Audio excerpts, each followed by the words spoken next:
Welcome to the gunchannels.com lobby chat.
Meow.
Meow. Meow.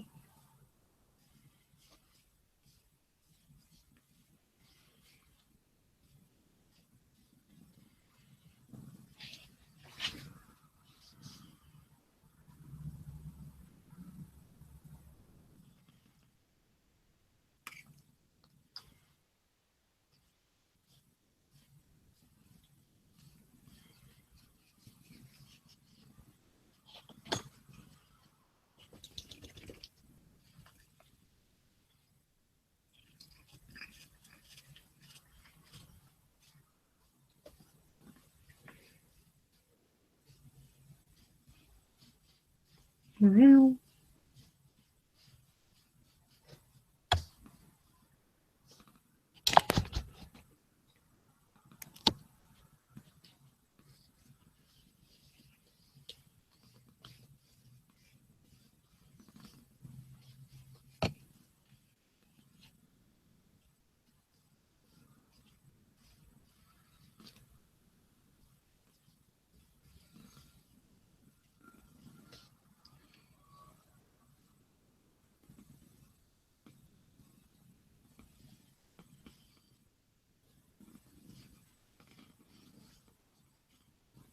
You expect me to talk? No, Mr. Bond, I expect you to die. Meow.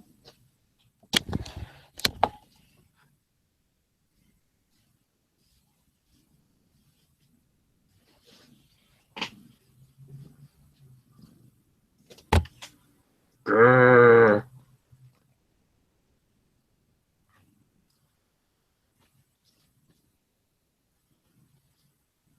Yeah, I like you too.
Yep, G-Rubs is right.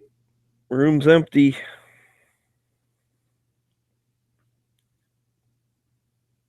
Nothing to see here. Move along.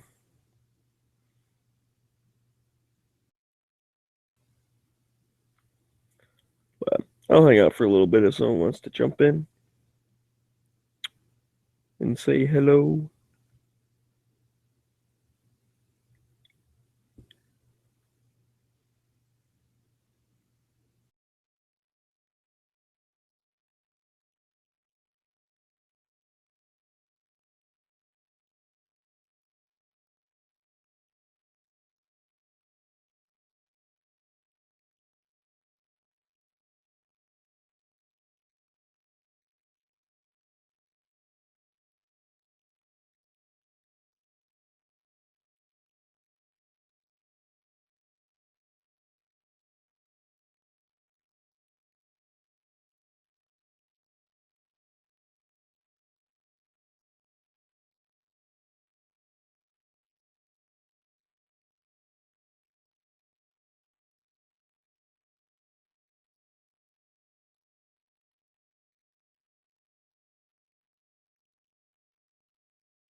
Okay, I'm back. What's going on, man?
Doop boop a doo doo doo boop a doo doo doo doo boop a doo doo.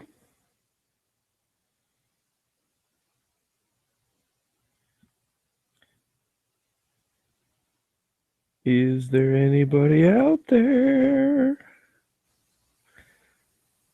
I'm coming to get you. What's going on? Am I scaring anyone yet? Oh, hey, dude, what's up?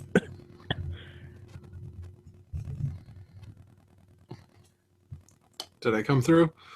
Yeah, I heard you. All right. Sorry, I'm just being weird.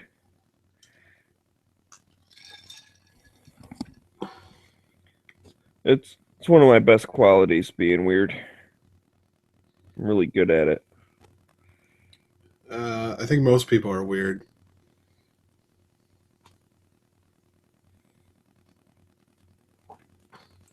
I know I am.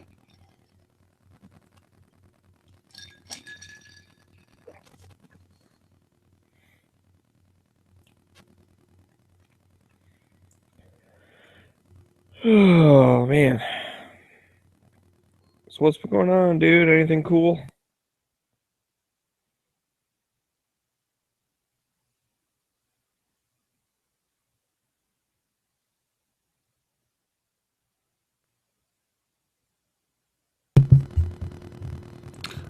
I got a couple of cool things for Christmas.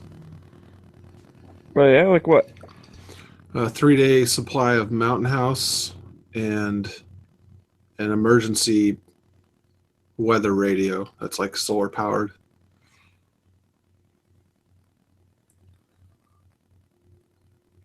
So I'll just keep those in my car, I guess. Well, that's pretty cool, yeah.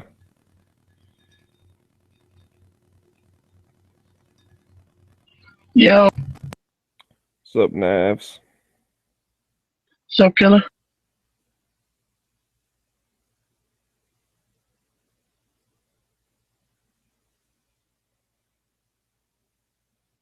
Yo, Yeah, I didn't get too much for Christmas. I ended up getting money, so I'm gonna use that towards buying a reloading setup.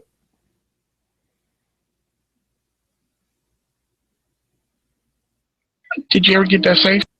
Nah, I still gotta get a safe too.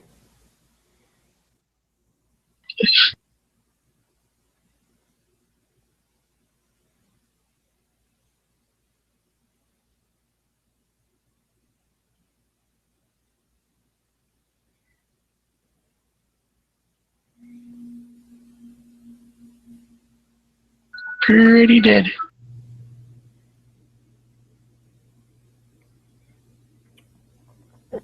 Yep.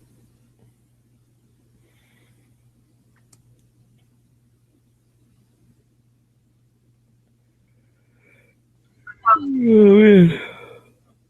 Hey, Smeggy, did you have a show today? I did have a show today.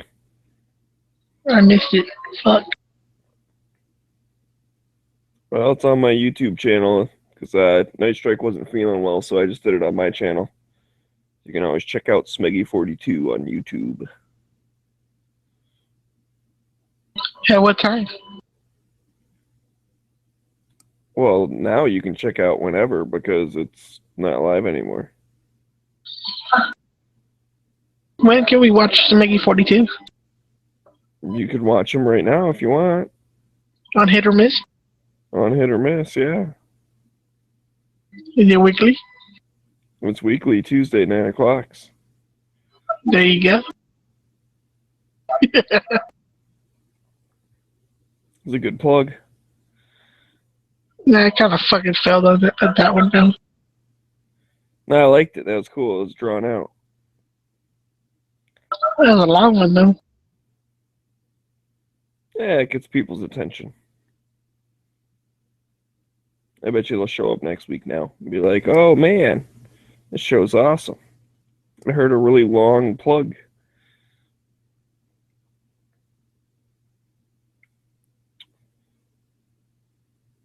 Yeah, I think we did pretty good. I don't know how many viewers we had while it was going on.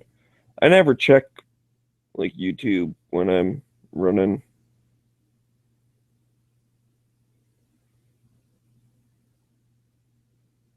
I'll go buy it. Give you a thumbs up. Yeah, give me them thumbs. Give me them thumbs. Thumb, thumb, thumb. Thumbs. That's all. Oh, it says it has 52 views. I don't know if that counts live or is that since it's been posted. Since it's been posted. Really? Wow. A lot of people watching. With 11 thumbs. Come on, peoples. I need more than 11 thumbs. I need all the thumbs. Many, many thumbs.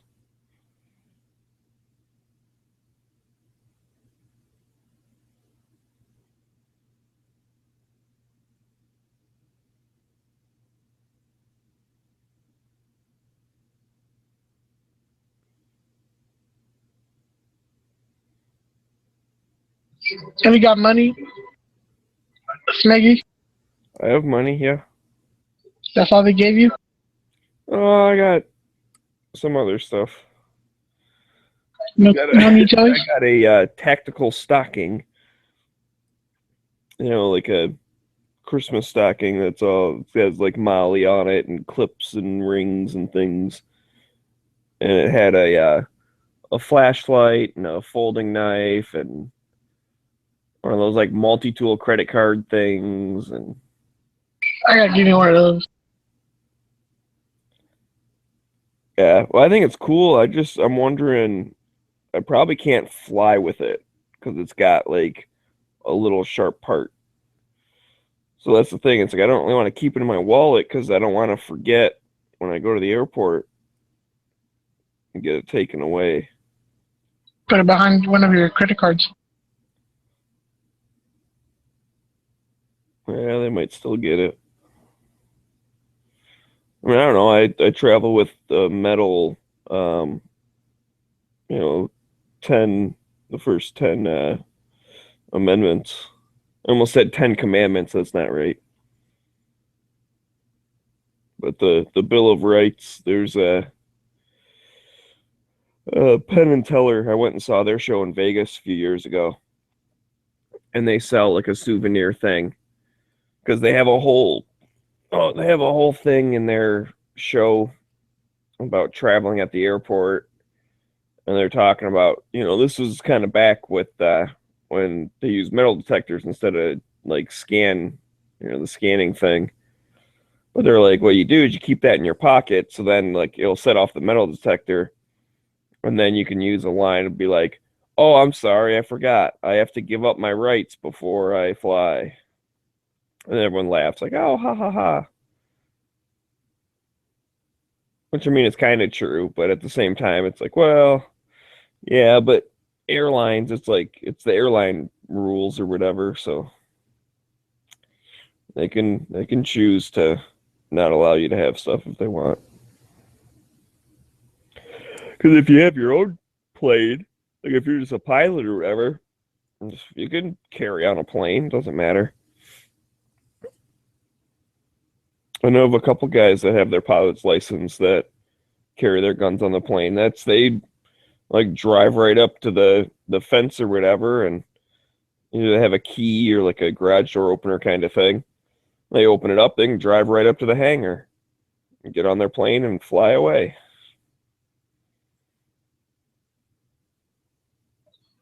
Hey, Harry, you get anything good? For Christmas? Yes, sir. Yeah, I got some MREs and some a weather radio. Thought that was all right. Nice. Some Carhartt socks and T-shirts.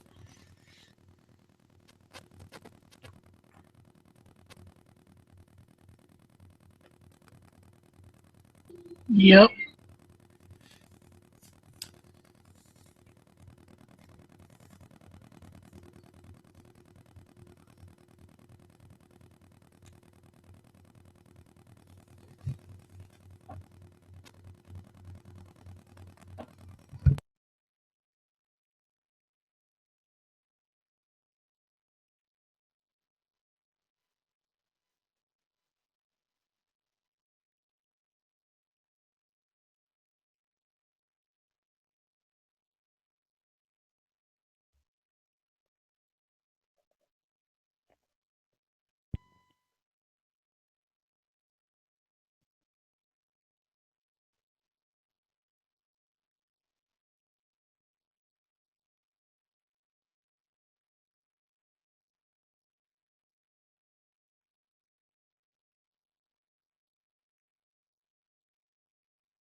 These aren't the droids you're looking for.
Yo, what up, dude?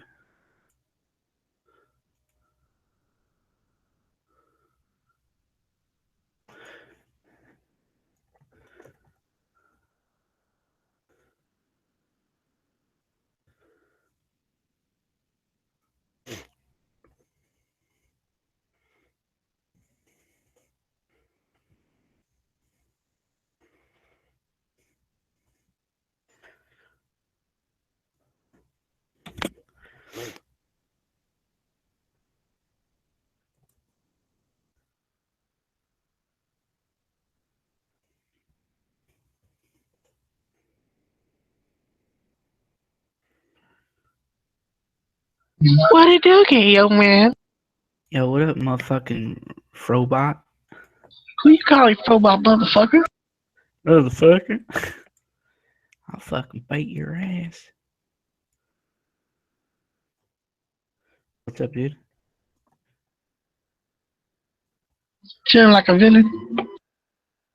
Yeah, food. Dude, I just took off right now. I just went to go do something right now and everybody left. Posers, huh? You lonely young man.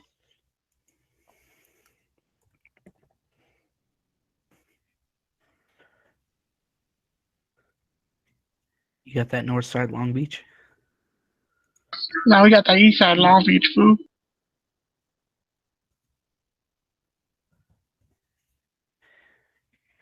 Where's the barrio at? It's a barrio. Burro. Where's the Burro girl at? The donkey girl? I saw that on a movie one time. It was like one of those spoof movies. They called this girl Burro Girl. The donkey girl? Yeah.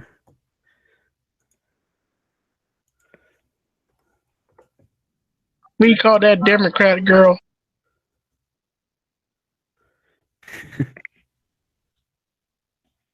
The donkey. That. Man. So what you been up to?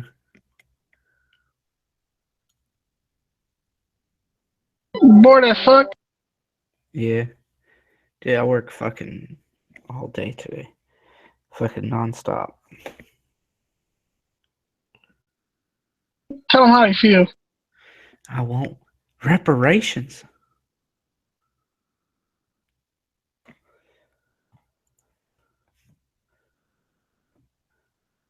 Oh shit, Jimmy James. Dude, I've been missing early watch because I gotta work at that time. Sucks. But tomorrow I can be around for it.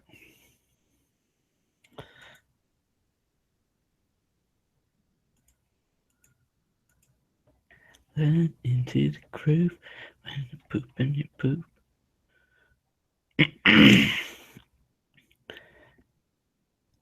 Dude, Where your brother at? My brother? Yeah, that panda You bear. know. Oh, Flippy's dealing with some things right now. I don't think he's gonna be on for a while. Shit. Yeah. Pretty bad? I'll let him tell everything when he comes back, if he wants to.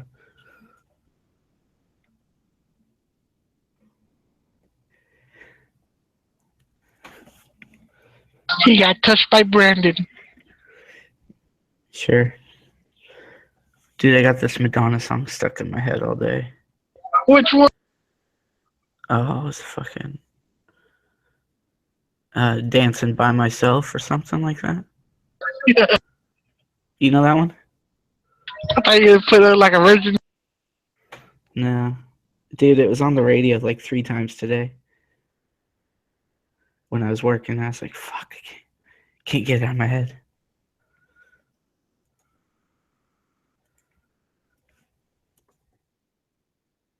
Nah, Flippy got me that the one with the piano and the girl. What are you talking about?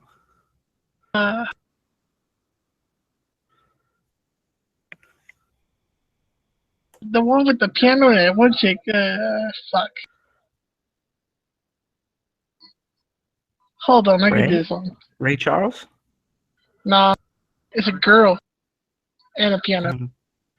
don't know what you're talking And I miss you. about. And I Yeah, that one. did that for Christmas. Nah, that shit's annoying as fuck when he puts it on. I don't know what you're talking about. I've been having that song in my head for like 3 weeks already. Oh. Oh yeah, it's gonna find the song that I was thinking of. It's actually really catchy. Catchy, catchy. Typed in YouTube.com. I went to frickin' Google.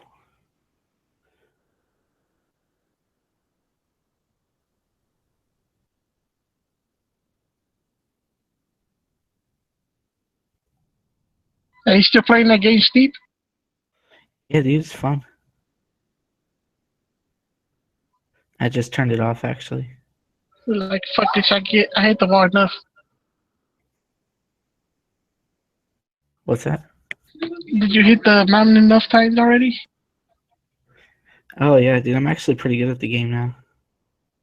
I was doing corkscrew 900s, dude.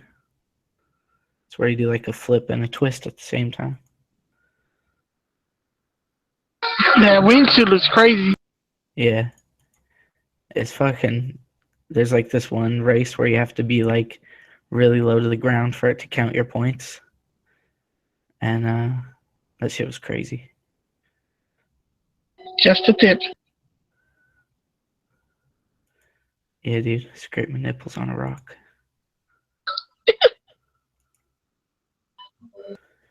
Rashid Nichols. Fucking Rashid. Rashiki! Oh shit. Forgot about that motherfucker. It's the one who puts people in a fucking corner to sit on the ass. What? What's the one when he puts people in a fucking corner and then he sits on their face? Oh, the fucking stink face. Oh shit. Dance to the groove, dude.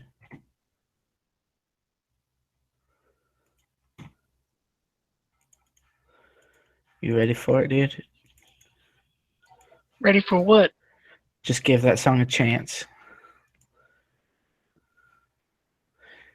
It's really catchy, dude. You gotta listen to the whole thing.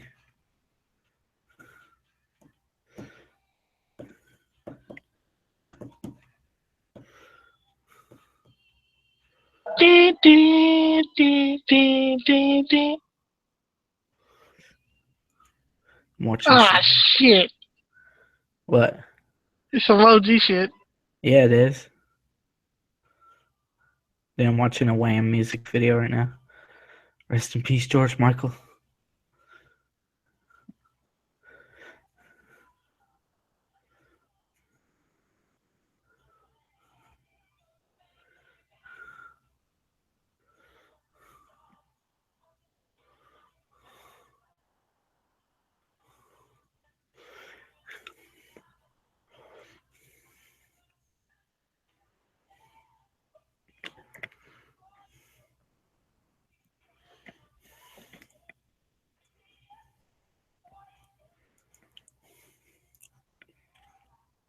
Wake me up before you go.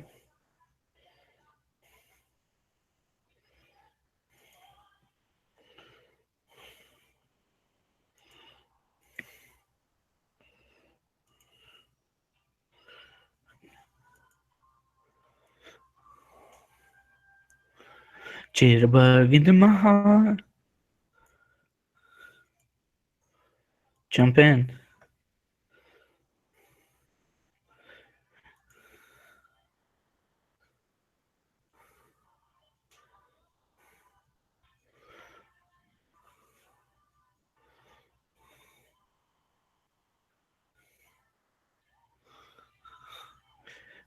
Da, da, da, da, da, da, da. That beat's catchy. Which one? At night, down the phone, someone else. That one. Yeah. A jitterbug. Yeah. Yeah, yeah. What was the song you were singing yesterday? How'd it go? Fuck. I forgot how it goes.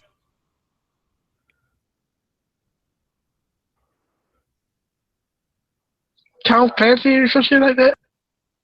Tom Clancy. Oh, Tony Danza.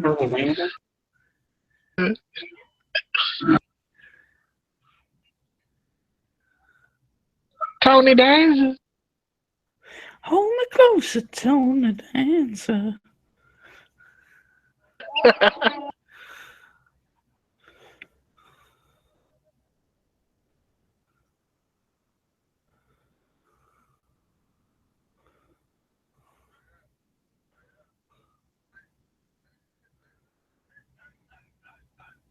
Dude, I still can't believe I made a Bob rap.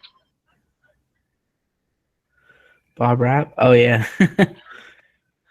As I grab the Glock, put it to your headpiece, one in the chamber. Put it to your dome. Make you much cabbage. I want to make Daniel do it. Make Dano rap. Yeah. Oh, who's that? Oh, it was on my video. It sounded like Jimmy was in here laughing.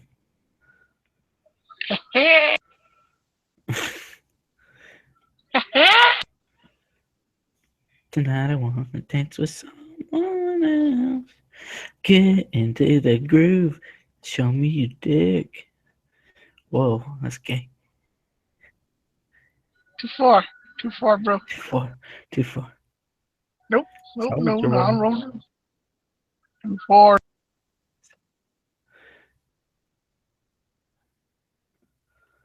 Wow. It's a really good story you got there. You want to tell it again? Awake Me. Dude, I gotta freaking see that new Star Wars movie. Let me see if I... Oh, yeah, you haven't seen it yet? go.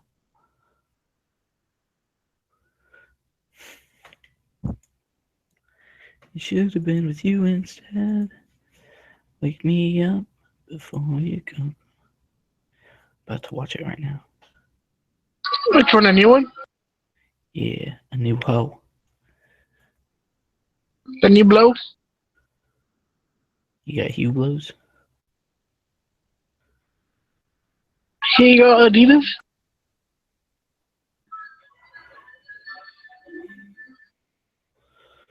Oh shit, I'm scared. I'm scared. What happened? Can't watch it. Nope. It can't be a cam version, dude. Don't do it. Don't do Nope. it. I would never do it. Just a tip. I'm gonna watch it at 3D. 3D movie theater. Pew, pew.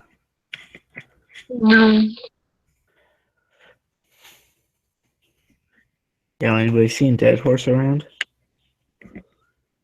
No, I haven't seen him since the other day when you wanted to jump in, but he never jumped in because we didn't give him the link. That's my story, and I'm sticking to it. What'd you do to him, man? You kissed him. I don't roll that way, dude. You fisted him.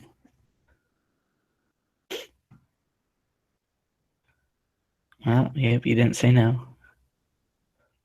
Get Huh? into the groove. Facebook's list of suggested friends is quite Bufu? long. You know Bufu? Fuck you. Bufu? Fuck you. What's the Asian dude say on the hi? Bufu. Buy us. Fuck you. Is that what he says? Yeah, I just forgot to say it though. I totally just guessed. That's the only scene I remember from the movie. Oh, and the get 'em, Give me that cricket looking ass motherfucker. get 'em.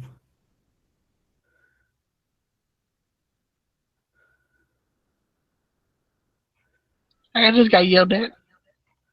By who? My brother For what? talking out loud. Talking out loud. How else do you talk? Out loud. What does that mean? Are you putting a spell on me or something? Nope. Is he your older brother? Yep. Yeah. You tell him to suck a dick.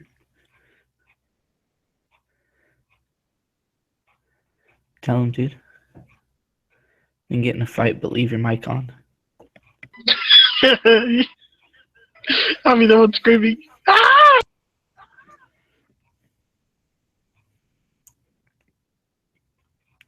Do you have Instagram? No, I gotta check it. I always check out other people's. Hold on.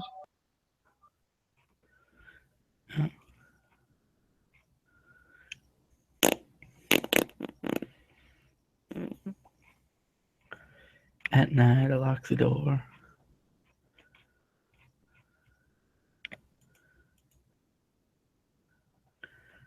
Mufu.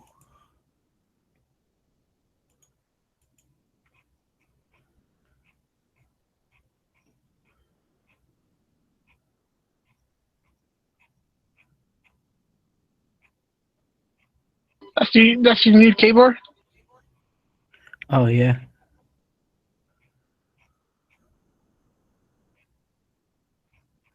It's fucking badass, dude. I want to cut something with it, though.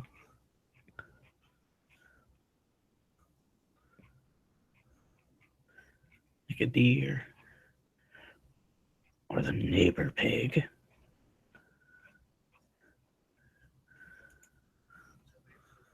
Make pork chops.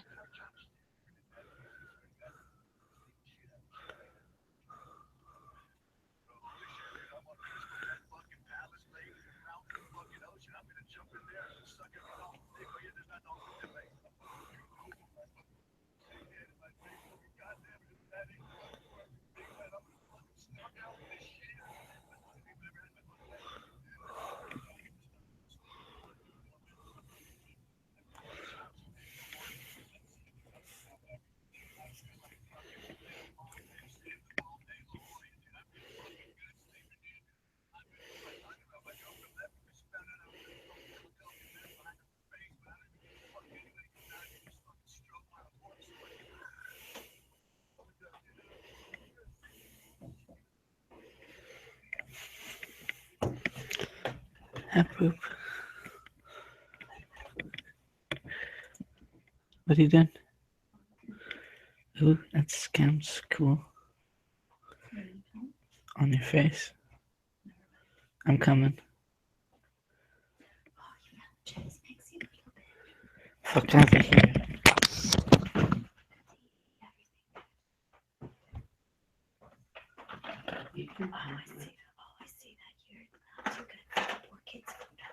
I only had one, and I was like, these piss my teeth off. And then you want to Pick up your trash, Jen. I spent all day keeping Alright. this house clean. I can't. My trash too much heavy. Too much heavy.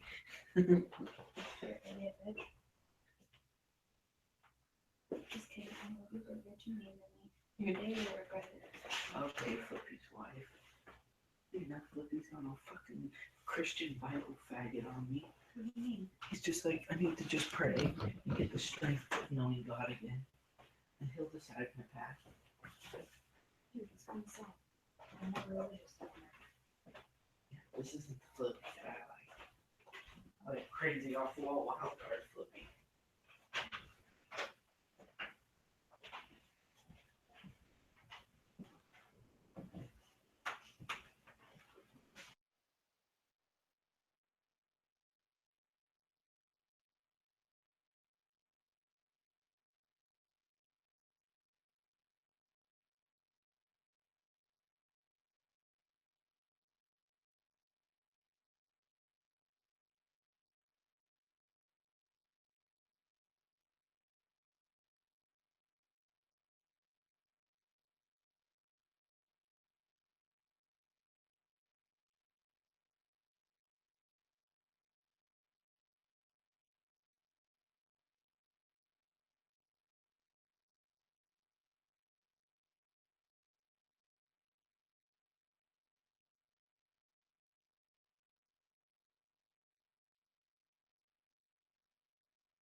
Yo.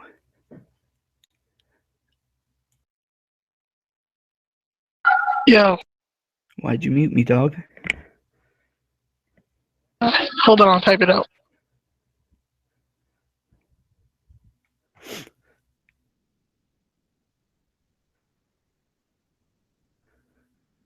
Now you can hear everything you guys are talking about, so I fucking muted it. Outside? Yep. How?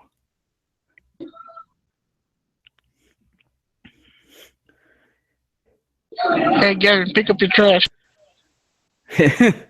Oh, yeah. Yeah, I was drinking again and I leave in a mess. You got yelled at by your mom. Oh, is that what happened? Yep. That's funny.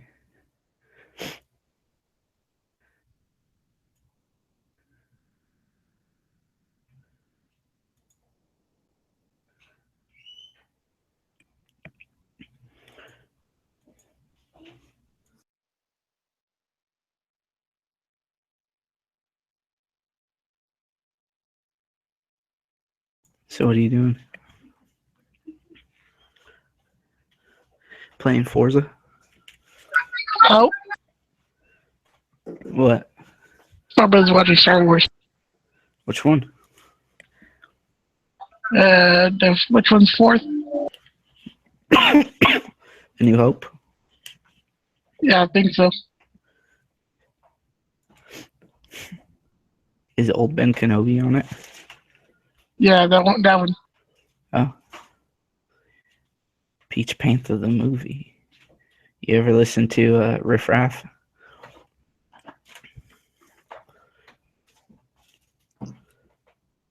Tiptoeing in my Jordans. Yeah. He's got other good songs.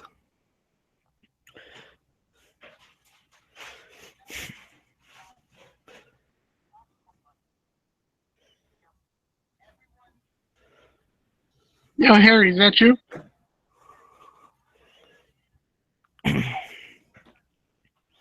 Mm-mm. Yeah, you didn't hear? Nope. Yeah, Carrie Fisher's dead. Ah, shit.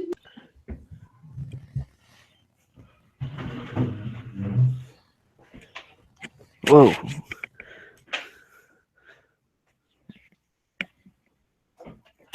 The Peach Panther movie, dude. Real movie. What is that? Well, let me have a piece. No. Okay, you win. Oh, that was Carrie Fisher that died? I thought that was Caitlyn Jenner. I think we would all prefer Caitlyn Jenner over Carrie Fisher. True that.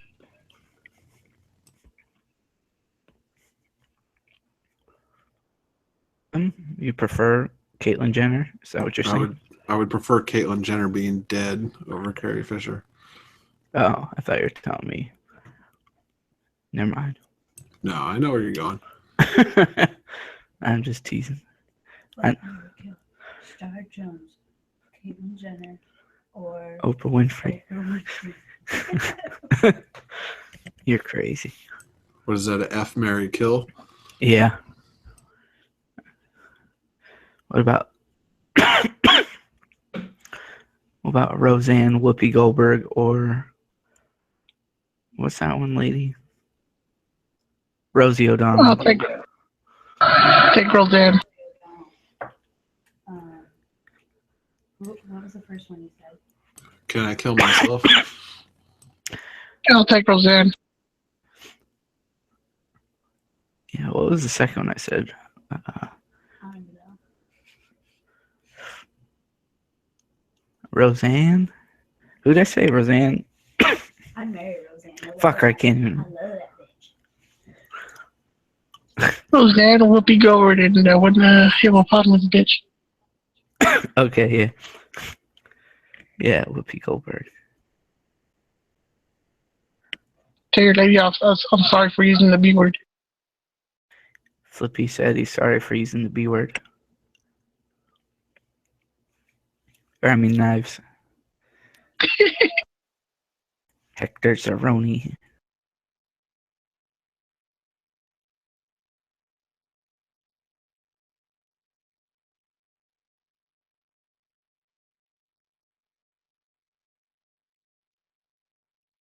I just checked it out. They're gonna make another movie in December 15th.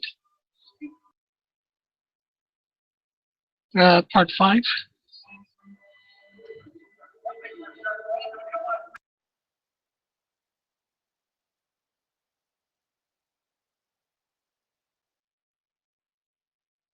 Part 5 what?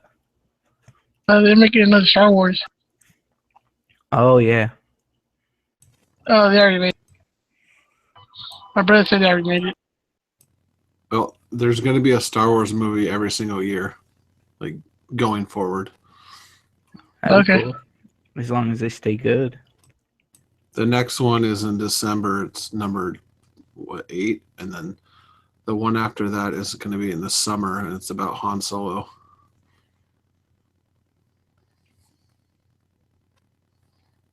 The next one, I think, already has Carrie Fisher footage in it that they already filmed before she died.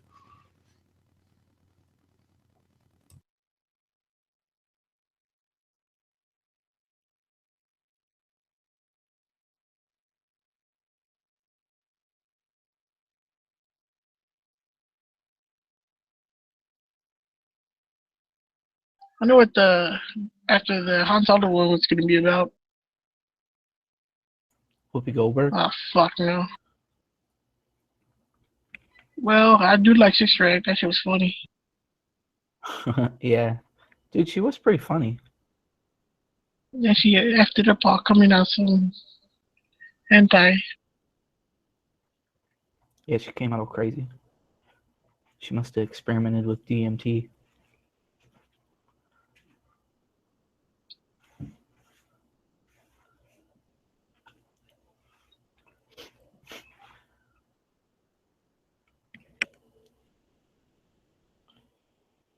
You ever smoke next movie- PCP knives?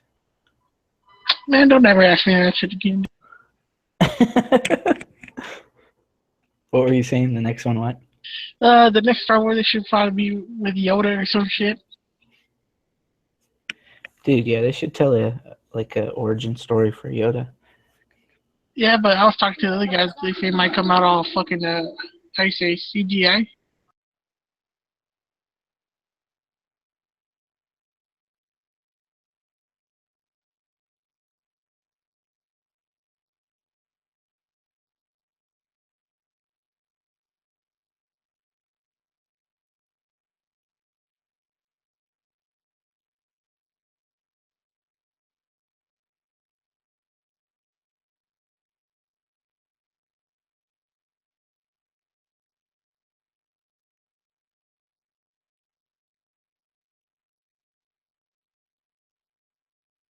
Hey, what is this shit with about Israel?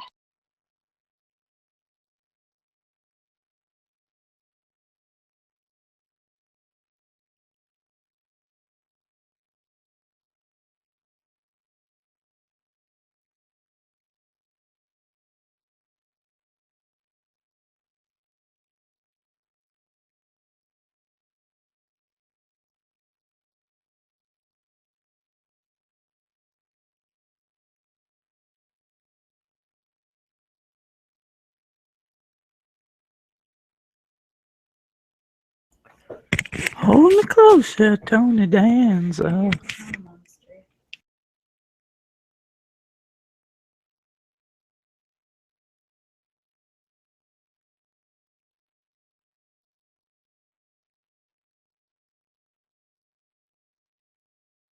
What game should I play, Knives?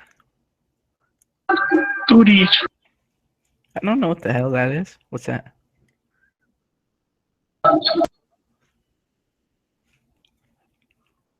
I don't know.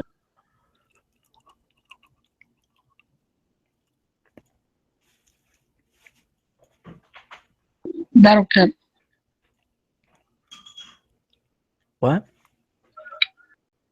Hey, what is this shit about Israel? What do you mean? The UN and the Israel or some bullshit?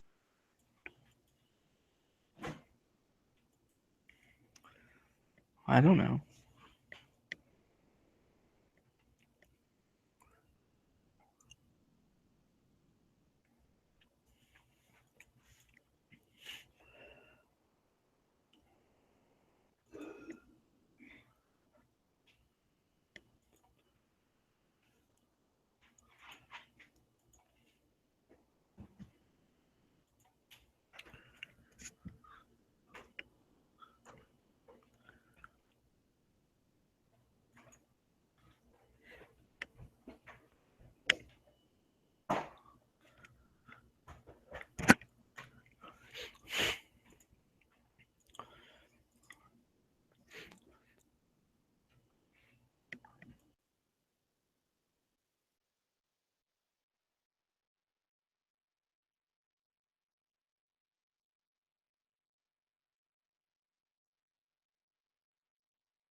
Yo, Knives. Yep. Have you been watching Early Watch? Nah, I haven't been watching it. Huh. Don't wake up early. You don't wake up early? What'd you say? I don't always miss it. I don't always miss it. I have missed it. Oh.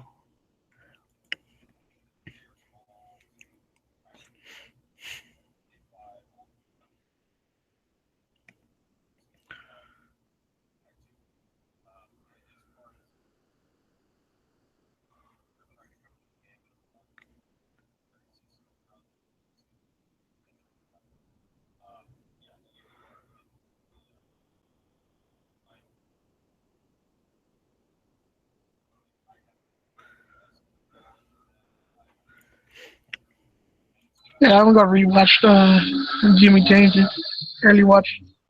You better not. Why? Cause then who will I talk to?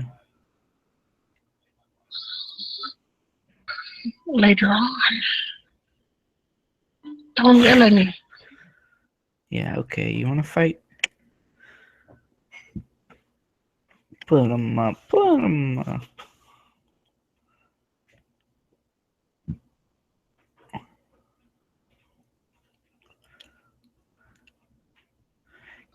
Slow night tonight. Kanye West's hair looks like rainbow sherbet. It does. Sorry.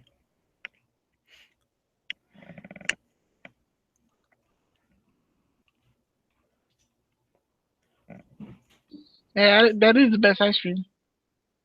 Which one? A rainbow sherbet. Oh, yeah, it's pretty good. I wouldn't say best.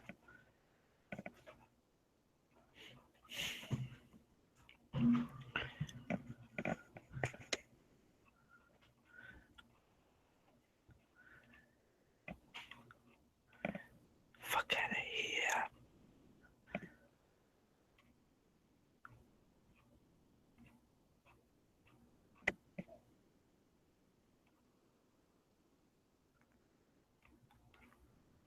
Instagram just makes me want to buy more guns.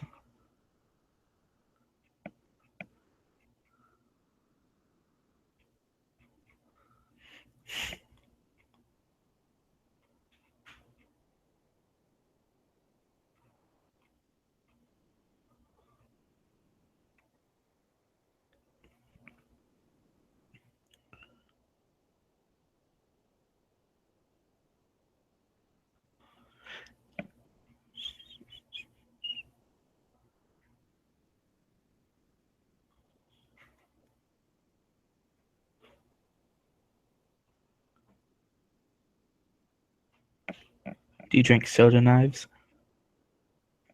I haven't drank soda for 5 years. Really? Yep. That's pretty good, dude. Do you drink like energy drinks or anything? Nope. What do you drink? Water. That's it? Yeah. Man, you got some freaking, what do you call it? Some dedication. I did a strictly water when I was trying to get in shape to go to the Marine Corps. I only drank water for like 9 months. And I started running and shit. And dude, I got in really good shape. Dude, I used to weigh 350. Now fucking that shit weighs me down all the way to 315. Oh shit. Skirt. I drank Monsters all day, dude. If there's crazy. juice, I have to put water up in that shit. What? Just like a little bit of orange juice, I gotta put water in it. Oh, really? You want a Coca-Cola? Do you ever miss it? Oh, hell yeah, dude. Coca-Cola. Why don't you have it? You just got tired of drinking it, or? No, I just did it.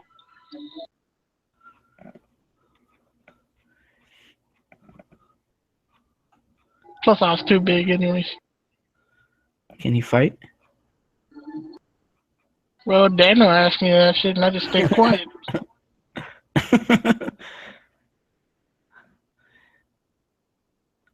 That's when you say, I may not be able to fight, but I can fuck your bitch.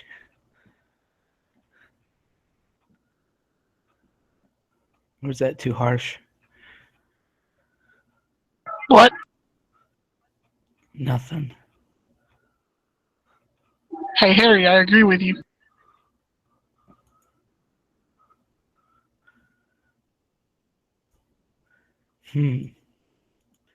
Beer. Beer, beer, beautiful beer. I like to have a can of beer. What do you agree with? White prostitution. Beer. Dude, you've never even had a beer before, Knives. Said that. You did. You said you were allergic. I didn't. Oh, maybe it was somebody That's it. else. Maybe it was somebody else, man. If you're allergic to beer, you got a problem. Somebody on here told me they were allergic to beer.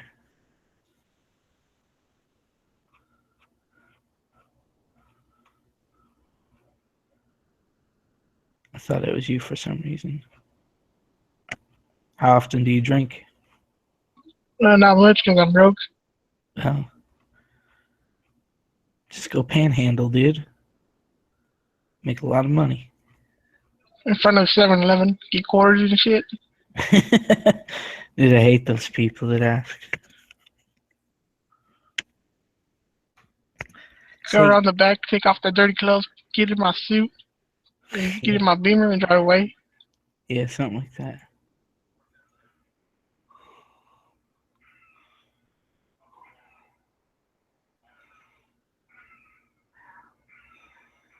And it's always the same people. Yeah, give me 50 cents. I gotta go take the bus. What'd you say? Yeah, I'll be saying that. I need some money to get on the bus so I can go home. About? I forgot what we were talking about. Panhandlers. Oh, yeah. Dude, how drunk are you, man? I don't know. Sorry, I'm reading something, so I'm kind of not listening. You listen to me. I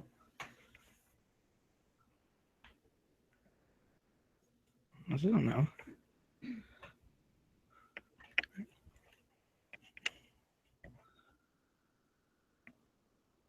Want me to call it?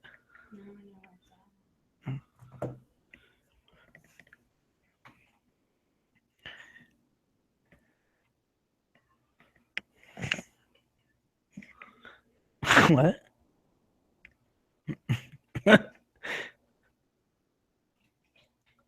Flippy. I mean, Knives. What? When's the last time you watched Die Hard, the first one? A long time ago. Oh, man, I've been wanting to watch it. Got the guy from Family Matters up in that bitch Oh yeah, Carl Winslow. with the Twinkies. Huh? With the Twinkies. Oh yeah.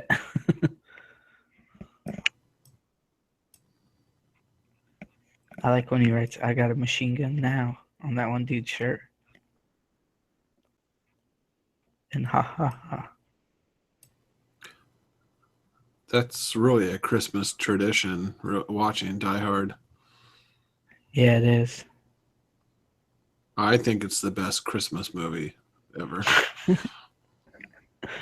Yeah, I really do like it. Like, not even like.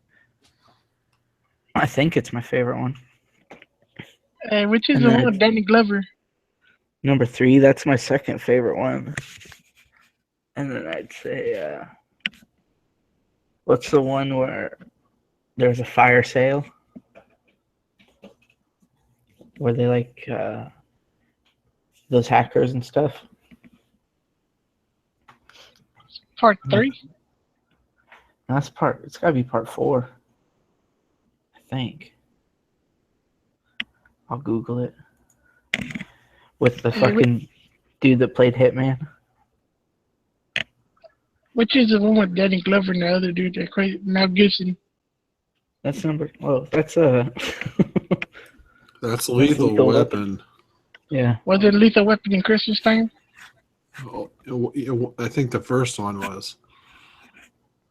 Yeah, you got Christmas movie right there.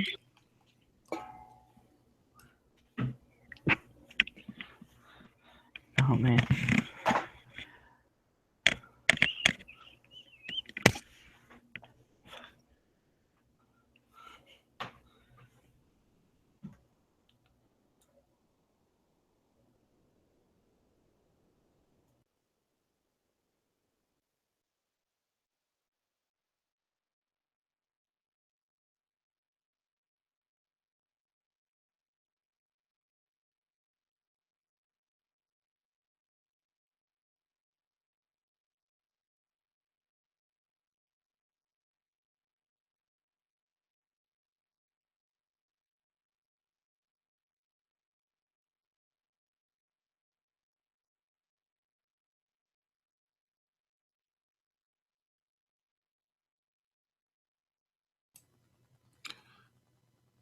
I think Die Hard 2 was a borderline Christmas movie too. Because they were flying through the snow and all that shit. Oh yeah.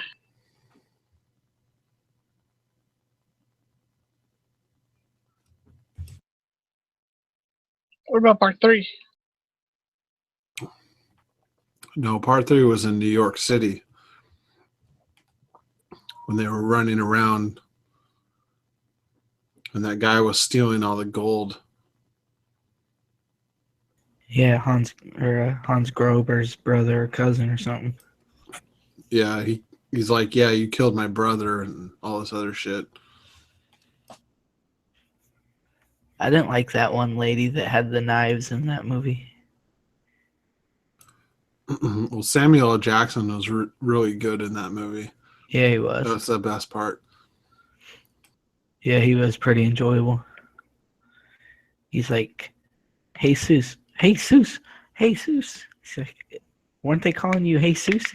He's like, nah, they said, hey, Zeus.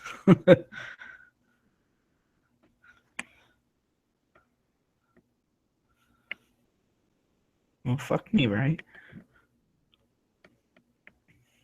That was part 3, and then the one with all the hackers, part 4. Yeah. The one with like the that sun one. is part 5. Yeah, that one sucks. I don't know anything after part 3. Oh, part The 4 one is with the good. hackers sucked too. What? Nah, dude, that was pretty good. It sucked. Nah, I'm gonna disagree. And you better change your fucking answer knives before I come to your house and kill your whole family with crayons. I'll throw oranges at you, marinate you, motherfucker. You Yeah, ever it's had an alright. orange cracker?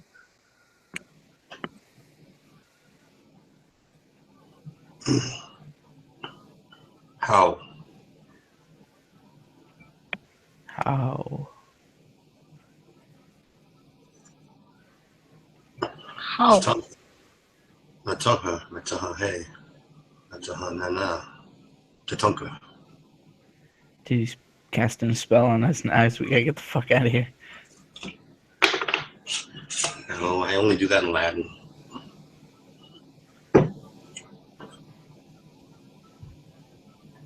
I peed a little. Why? So you bust out the Latin and scare people. Do it. Do it? Oh, no. It's a way too vulgar display of power. Oh, okay. All right. Sicut erat in principio et nunc et semper et in secula secaloris. Amen. I'm out. Fuck this shit. I don't even know what you said. As the world was at the beginning, ever shall be, a world without end. What is that? Some fucking Shadiki stuff?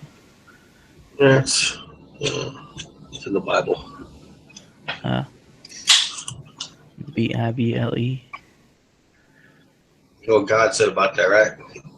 What? He's against it. Against what? I don't remember that passage from a movie. Was it what's that one with Randy Quaid and Woody Harrelson where they're bowling? That movie is a classic comedy. It's a cult classic now. Shit. Can't remember the title.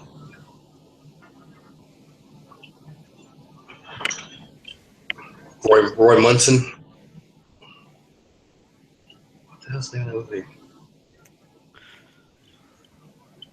Anyway. I like turtles. No, you don't. I like turtle soup. No, you don't. Yeah. I've heard of it. I've never had it. I don't think it doesn't sound very tasty. But, you know, Mexicans, they love shark soup, turtle soup, menudo, pozole, shit.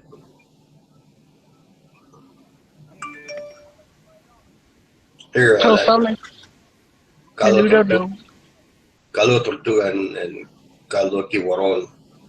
It's one I popular like in the coastal areas, Baja California.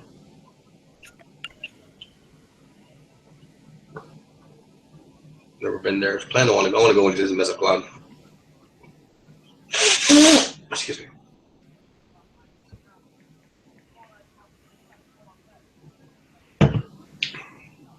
Been in Acapulco. That was cool.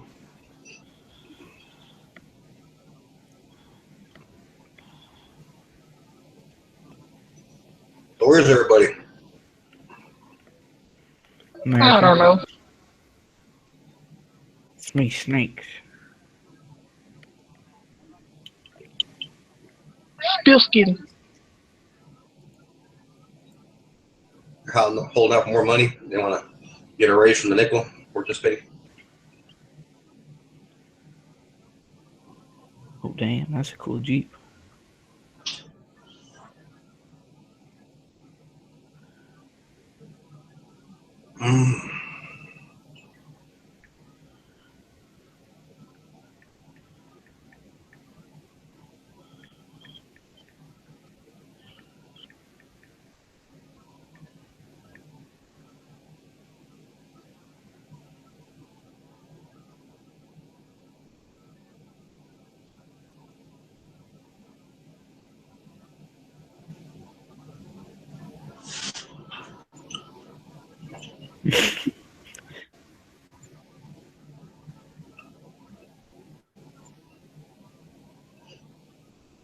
Almost blew out my ear the other day.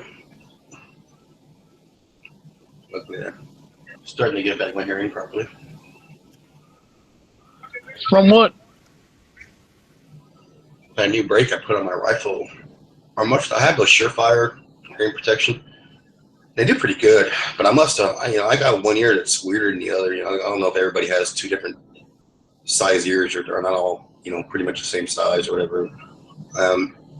One of my right ear, I always be fidgeting with it, make sure it stays in there. At least the part that cushions in your ear. And it must have been off a little bit. And I was like, you know what? I'm just going to fucking power through this whole magazine. And shit, the rest of the whole day, man, it's buzzes and snaps anytime somebody was talking. It's coming back, but it hurt for like 2 fucking days straight.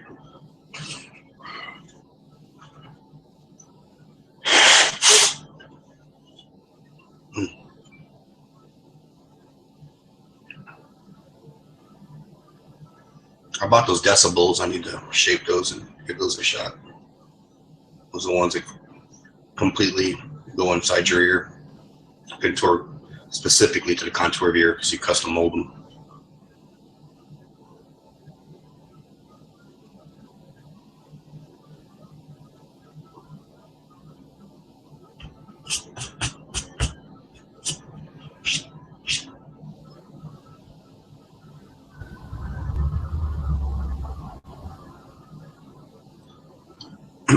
Gotta ask you, Knives, why is your turtle crying in that picture? Because I live in California, that's why. Ah. I thought you had a slip and fall at a gay bar in the restroom. What the fuck? Ah.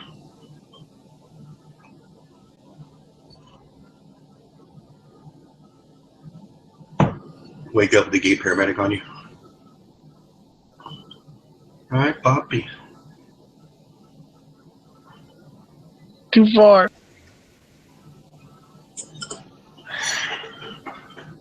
Struck a nerve, did we?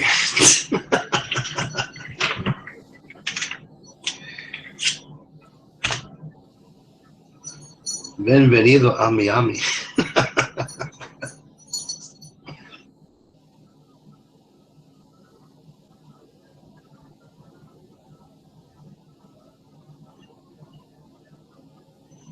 I think it's funny when you meet people and you talk to them and they start talking in Spanish and they have no idea that you speak Spanish. And you're like, how long should I let this go on?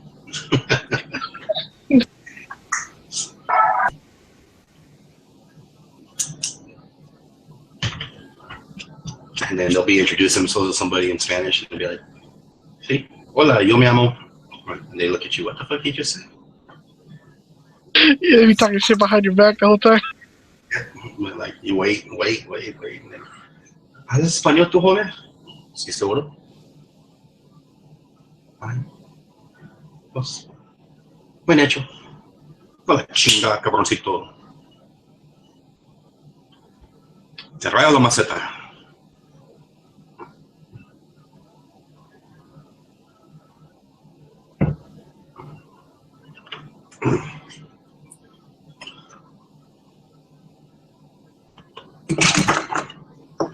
I learned a long time ago that you don't speak up unless it serves your purpose.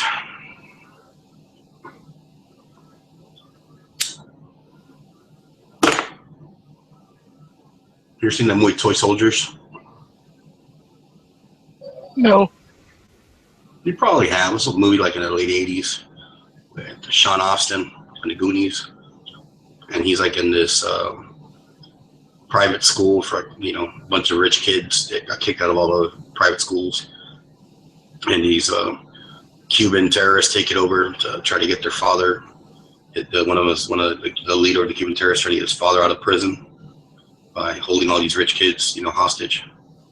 Ring a bell? I think so. One of the kids get burned and shit. Yeah, there's a bunch of shit happening. No, that's Taps you're thinking of.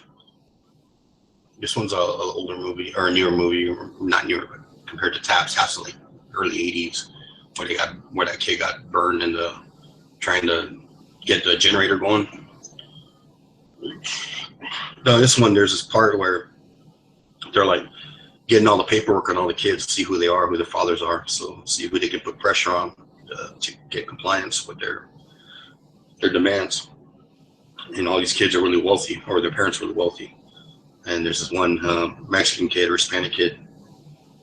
They're like, I think his name's Montoya or Rodriguez. I forget what his name is. Rodriguez, you speak Spanish? I'm like, no, sir. No, not really. And then they're like, sácalo para afuera, mete un balazo en la cabeza. Like, no, sir. No, what's wrong, Montoya? I thought you don't speak Spanish. I'm like, oh, I do a little. Got him. And the shit his pants.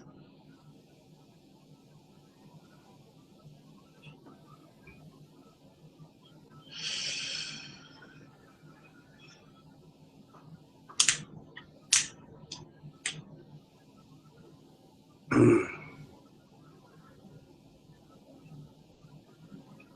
there, Gavin?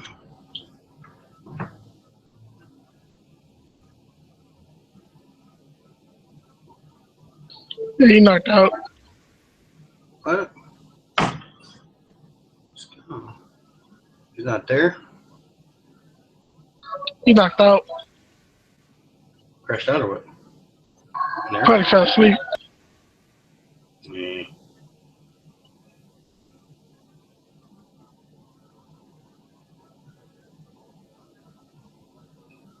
How boring.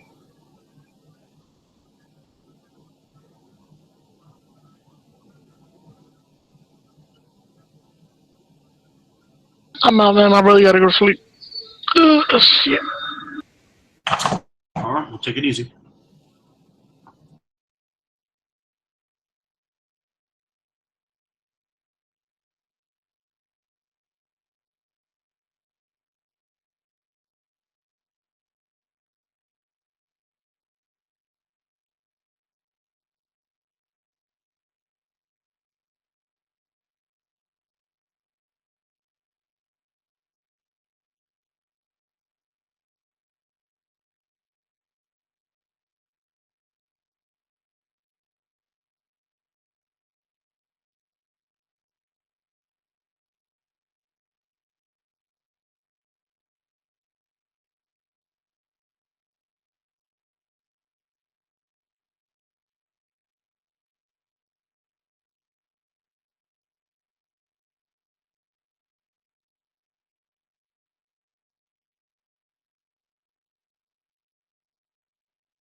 Let's all go to the lobby. Let's all go to the lobby. Let's all go to the lobby to get ourselves a treat. Let's all go to the The popcorn can't be beat. The sparkling drinks are just dandy. The chocolate. Well, kidding aside, that popcorn has too much gluten in it, so we can't condone eating popcorn during the lobby chats. Bars and the candy so. And unless that candy is non-GMO and nut allergen free, none of your nut candy during the lobby chats either. Even if it's at home, we don't want the risk that it's going to be emailed to somebody who has nut allergy. Oh, let's all go to the lobby to get ourselves a treat. Let's all go to the lobby to get ourselves a treat.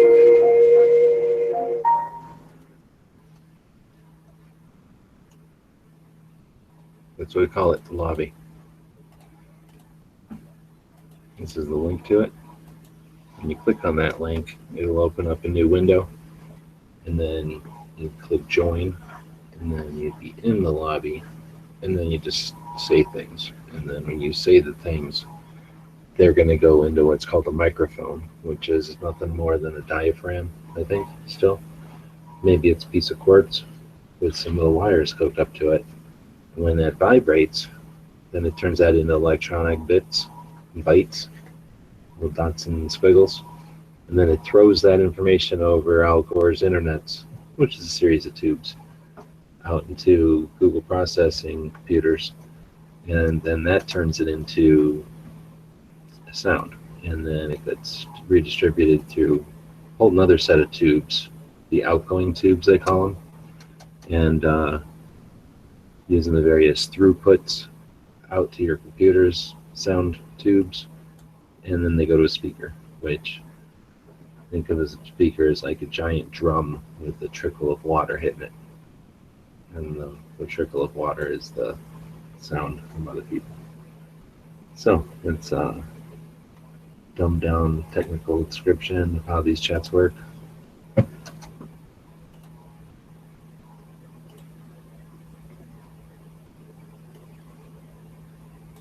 Back in the day, people would jump into these chats and conversations would be had. Some of the conversations would revolve around firearms, news of the day,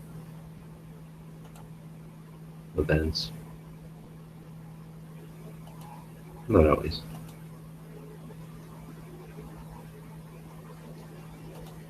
Sometimes we talk about toast.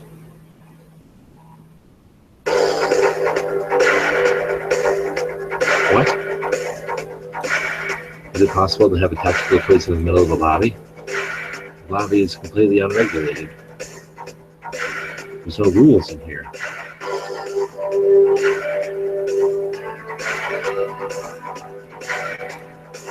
What?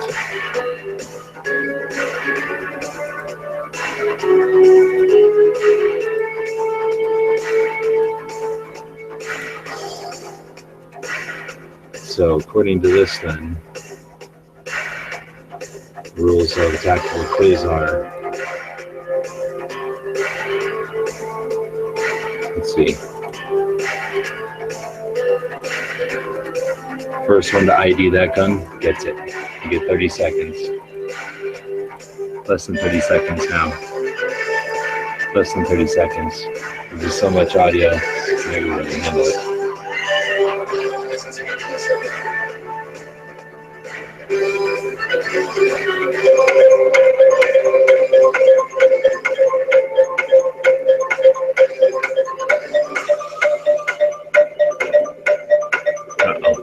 Nobody's even attempting to get it. Nope. Totally free gun. And lost. Nobody's even going to try it. Nope. There it goes. Once the 70s thing happens, boom. Might as well just jumped out the window because that was free gun. You missed it. Didn't even try. That was a tactical quiz, unprecedented, in the middle of a live lobby. Amazing. Not even one person to try it for it. Could just walk down the street, set a gun down on the ground, walked away. Then y'all would have even walked over and picked it up. Maybe look down. I don't know. It's how many people are watching. Down the street, set a gun down. There's at least 4 people watching this shit. That's like 4 different people. Maybe I count as 2, perhaps, because I'm watching it on 2 different browsers. But it means there's 2 other people out there seeing me walk over, basically give a gun away. Didn't even attempt to get that free gun. So it says a lot about the quality of people listening to this show. All 2 of you. So there's only 2 of you. You know who you are. So you should feel ashamed of yourselves. All right, well. Yeah, these were a lot more fun back in the day when other people would join into them and the conversations would be had, but that's not happening anymore. Not these days. People need the entertainment and be part of it. Just gotta watch it. Guess I'll go watch some of it myself.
Oh shit.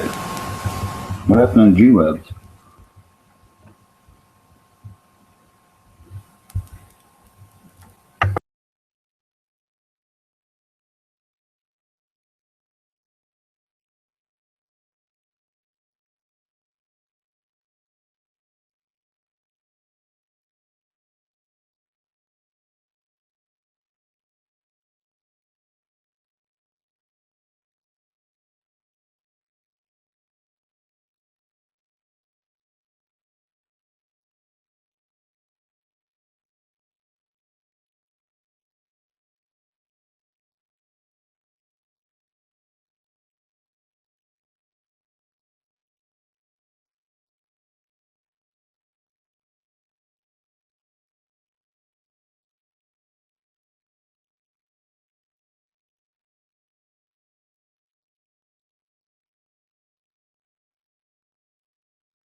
Hey. And Does it work? yeah, I can hear you. Can you hear me?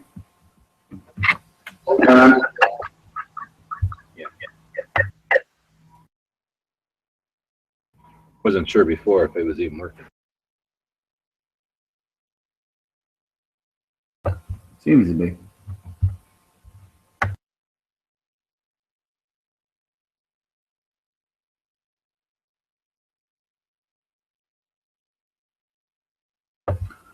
Yeah, so a couple more days here. They're almost, well, most of the roads are cleared, so highway's clear again. Yeah, it was closed for like a day and a half. The #1 highway. Oh, those people aren't used to it or what? No, just a shit pile of snow. You get so much so fast they can't clear it fast enough. So nobody's like, get the hell out there and clear it. It's Christmas. Exactly. But yeah, now it's clear. So yeah, I'm just gonna go make sure the camper's dug out. Well, say my brother-in-law's got a skid steer, so pretty easy to clear snow. And where it sits, it's not actually, you know, it's next to the barn, so kind of clear snow around there anyway. So are you just on vacation this year, or are you gonna do stuff this year?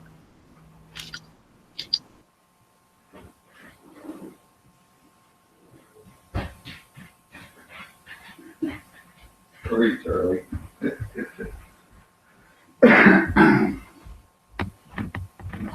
Yeah, sorry. I just realized I left the dog outside. I have to go let him in.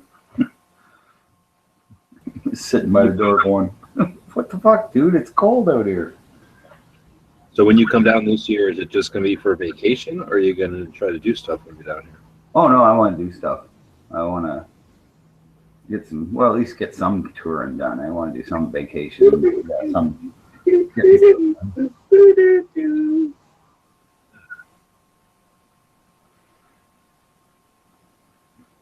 Definitely want to do a lot more shooting. Yeah, so that's being on vacation. I'm saying, are you interested in, are you gonna try to make money when you're down here, or are you just gonna go on adventures and shit?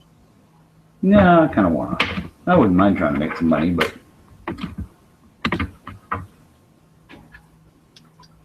Because I definitely don't have any time. I experimented with it last year trying to get the YouTube channel going, but I lose money trying to make videos. I don't make any money, so I'm not gonna have time to just go shooting and shit. yeah, for sure. But yeah, no, I think I want to. You know, I want to do the fishing and like do some vids on stuff like that. Do stuff that's fun. Make vids on that, and if it makes money, it makes money. But more, you know, towards. Don't want another 9 to 5. I like doing a daily show. I just don't like, you know.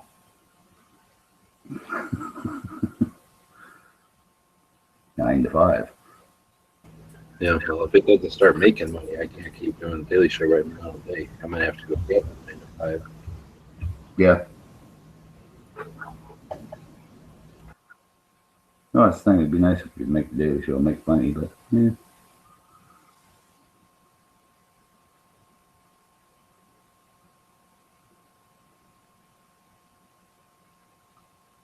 But yeah, I just there's so much stuff I wanted to do last year that I just didn't get around to because I was still trying to figure out, you know, what's going on down there and you know what I should do. And but now I've realized I've got lots of time to do projects, like little projects. And if I'm not being lazy about it, I can do videos on those, and especially projects on fixing up the camper and shit. You know, doing the tranny in the truck.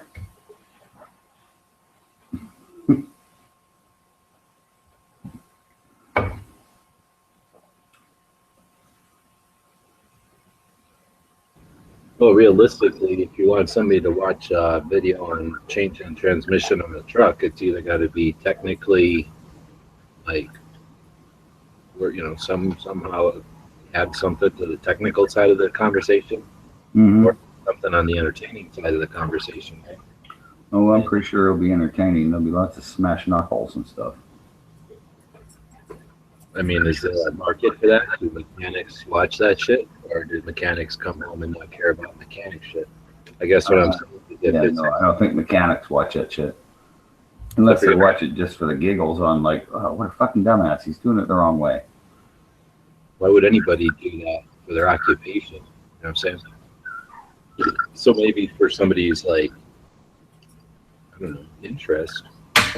But I guess what I'm saying is if you're going to depend on the entertainment side of it, then wouldn't part of that be like who you are and the adventure that you're on? I mean, if you just come out here and you're like, here's a guy who's posting a video about changing a transmission on a Dodge.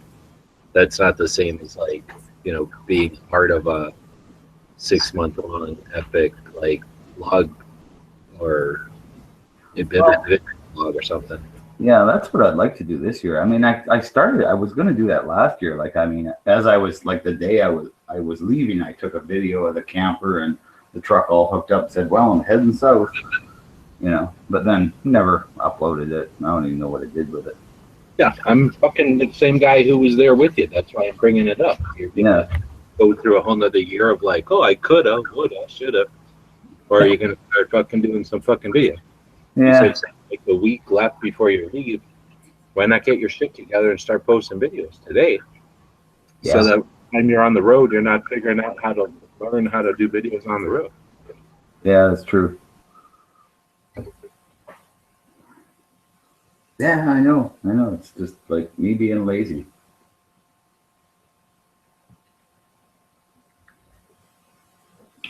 But yeah. Well, I just got to get my shit together. It's just, it's been like the last couple of days. It's been like, I've been like, okay, I got to get my shit together. And then it's like, oh, now it's Christmas. Now it's Boxing Day. Now everybody's sick. Pretty much everybody here has got some kind of flu except me. It was like, great. Turkey Christmas dinner, and we have time off from work, or at least, my girlfriend has time off from work, and she's got the flu. So, yeah. That's why I've been online so much the last couple of days. It's like, he's sitting in the house.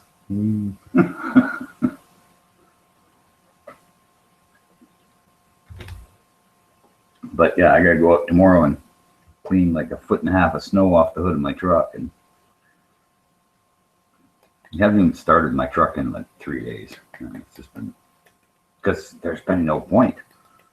They're just getting the streets cleared.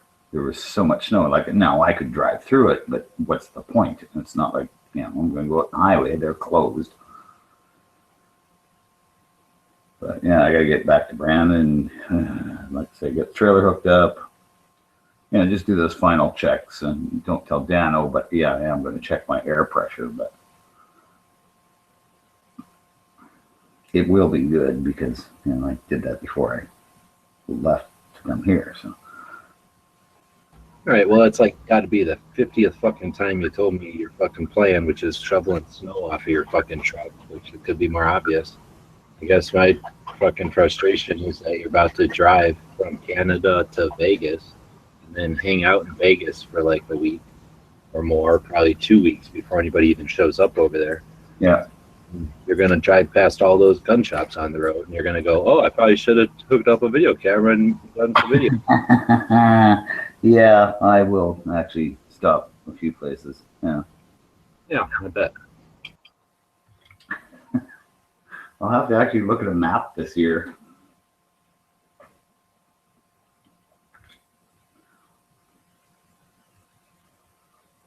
Might work out though with the way I want to do it. I want to travel more at night this year. I don't like traveling during the day. Well, I can't urge you enough that there's nothing magic on my end that makes money out of us going on adventures. If you want to help with trying to make a channel of your own, I've helped a lot of people turn channels into something. So So you don't know what's out there for a Canadian guy driving around.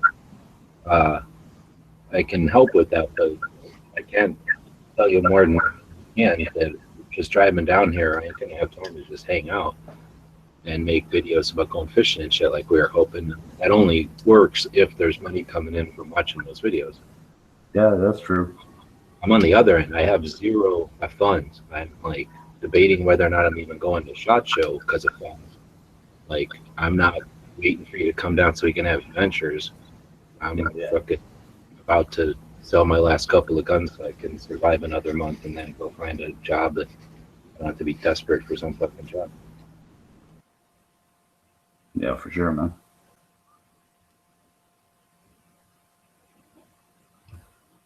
Yeah, I hear that. And yeah, so I guess, yeah, I do have, I don't know how soon I leave. I have time to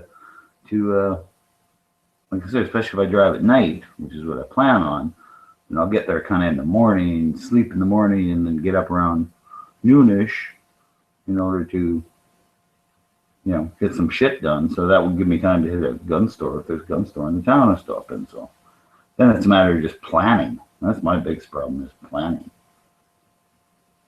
Because I always do this shit and, you know, just spur of the moment. Okay, I'm just going to go. And then I never know where I'm stopping because I would involve planning.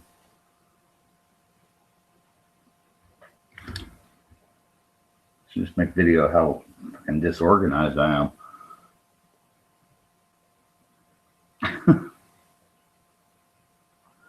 That might be an idea.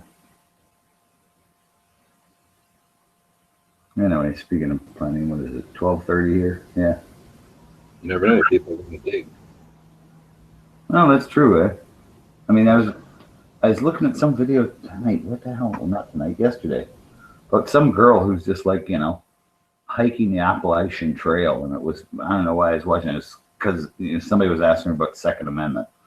You know, did she carry a gun on the Appalachian Trail and all this?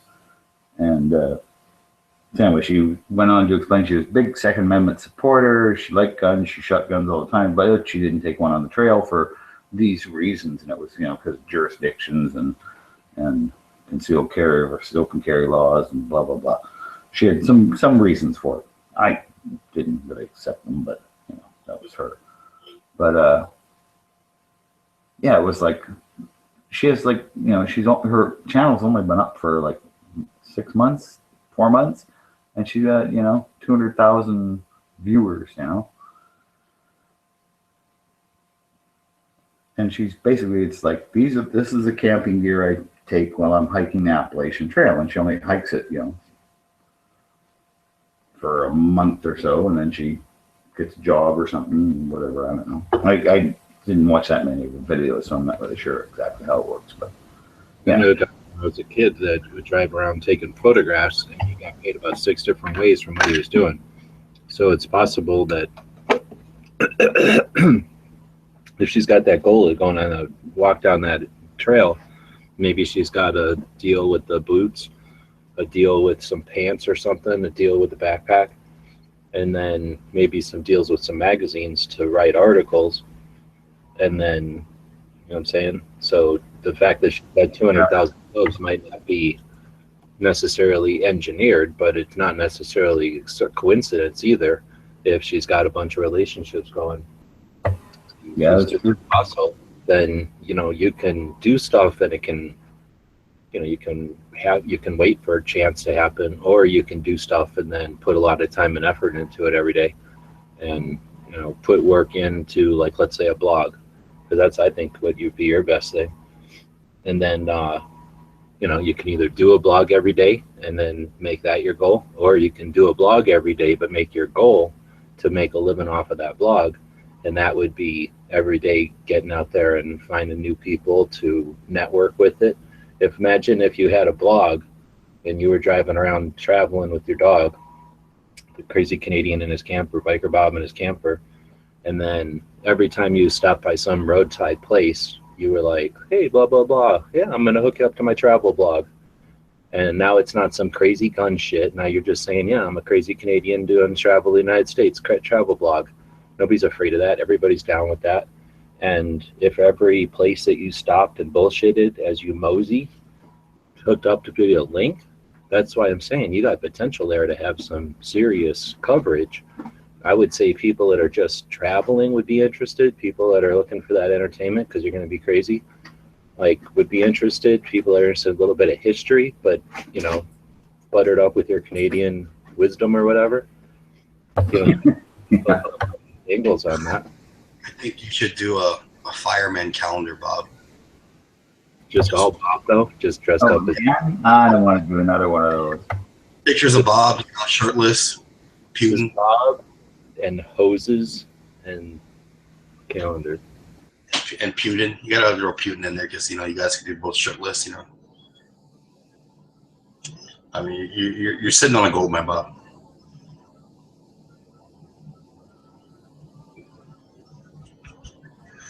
Uh-huh. I'm saying spend a hell of a lot of time and money, wear and tear on that vehicle to drive around. Everything you pass is an opportunity you're passing by. I know a guy that Bob did owns a fifth wheel accessory company, like a trailer, kind of all fifth wheels and RV shit. Does a lot of that. Like one of the accessories, you know. I may see when I get back in touch with him. Yeah, he wouldn't be interested. My shit's all too old. That jalopy you got? It's not so much a truck as it is a trailer.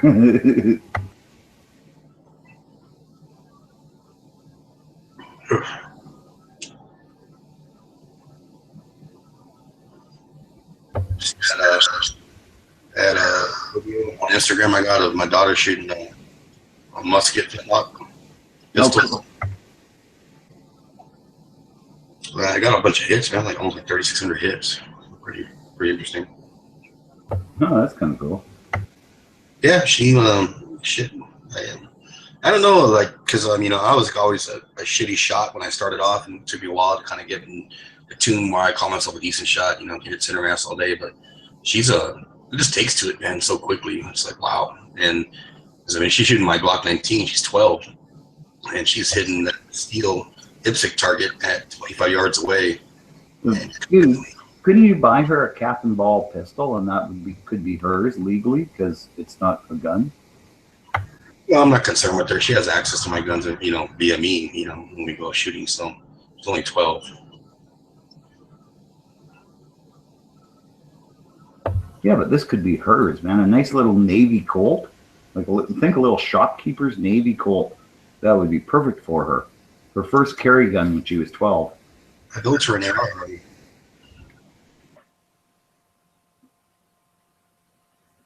She got her own lightweight AR-15.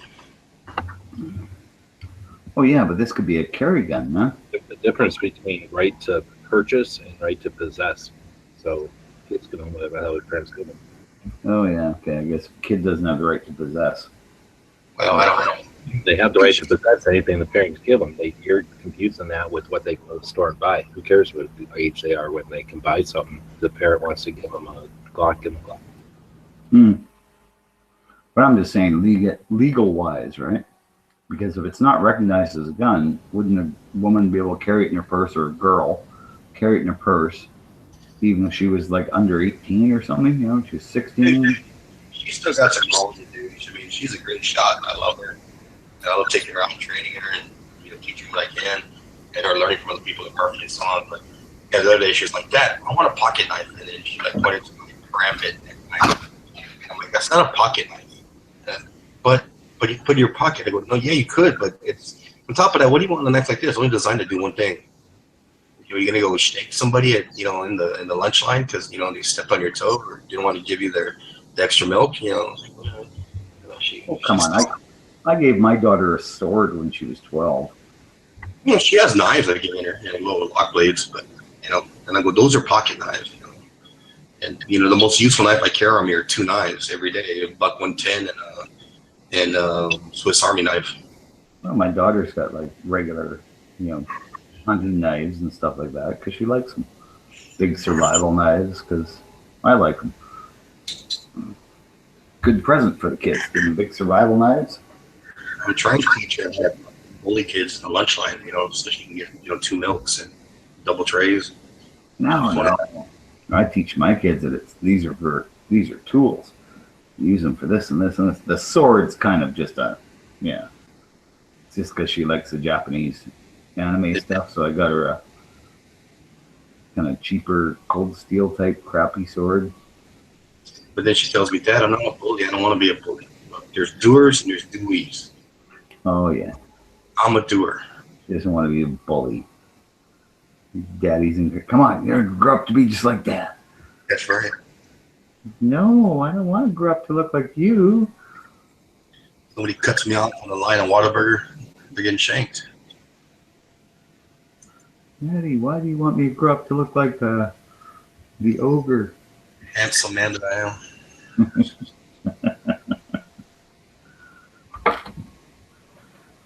Yeah. Skinny as shit, man. She can put fucking food away. And I told her everybody in my family was skinny at one time in their life. So you better adjust your eating habits, little girl. Oh, my daughter's like that too. Yeah, husband, she was a baby. She could eat like a regular adult when she was like 6 months old. Adult my ass. I made a huge tub of tuna casserole today, and I didn't have any of it. And I went to I had to buy some solder flux to finish. I had some monitor I had to put back together and fix it. And I came back, and half of it was gone. And I was like, okay, let me get a little bowl. Got a little bowl.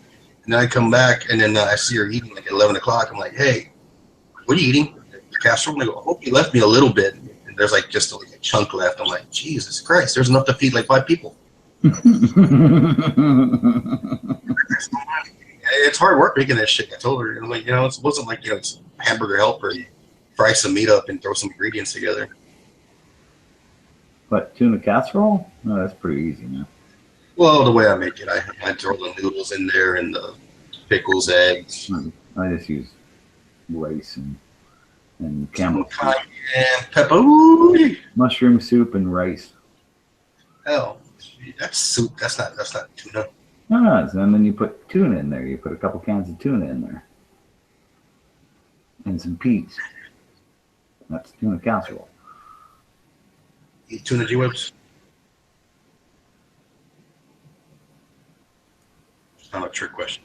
I imagine the crap that you're talking about since the late 80s, and I would eat that shit if I was starving. Okay, well, I like the tuna. I like the salmon better. We get canned salmon. That's good. Well, this was a light white tuna and oil. So probably it was like less than 10% dolphin then at least. Process. Yeah. I didn't hear any dolphins.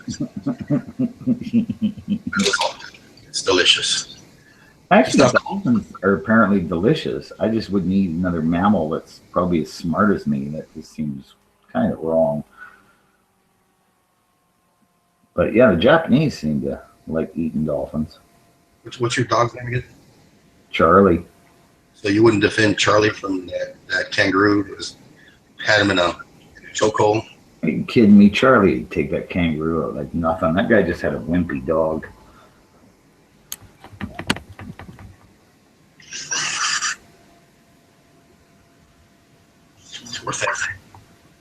I'd be going over there telling that kangaroo, you go ahead, he's going to get loose, he's going to bite your balls off.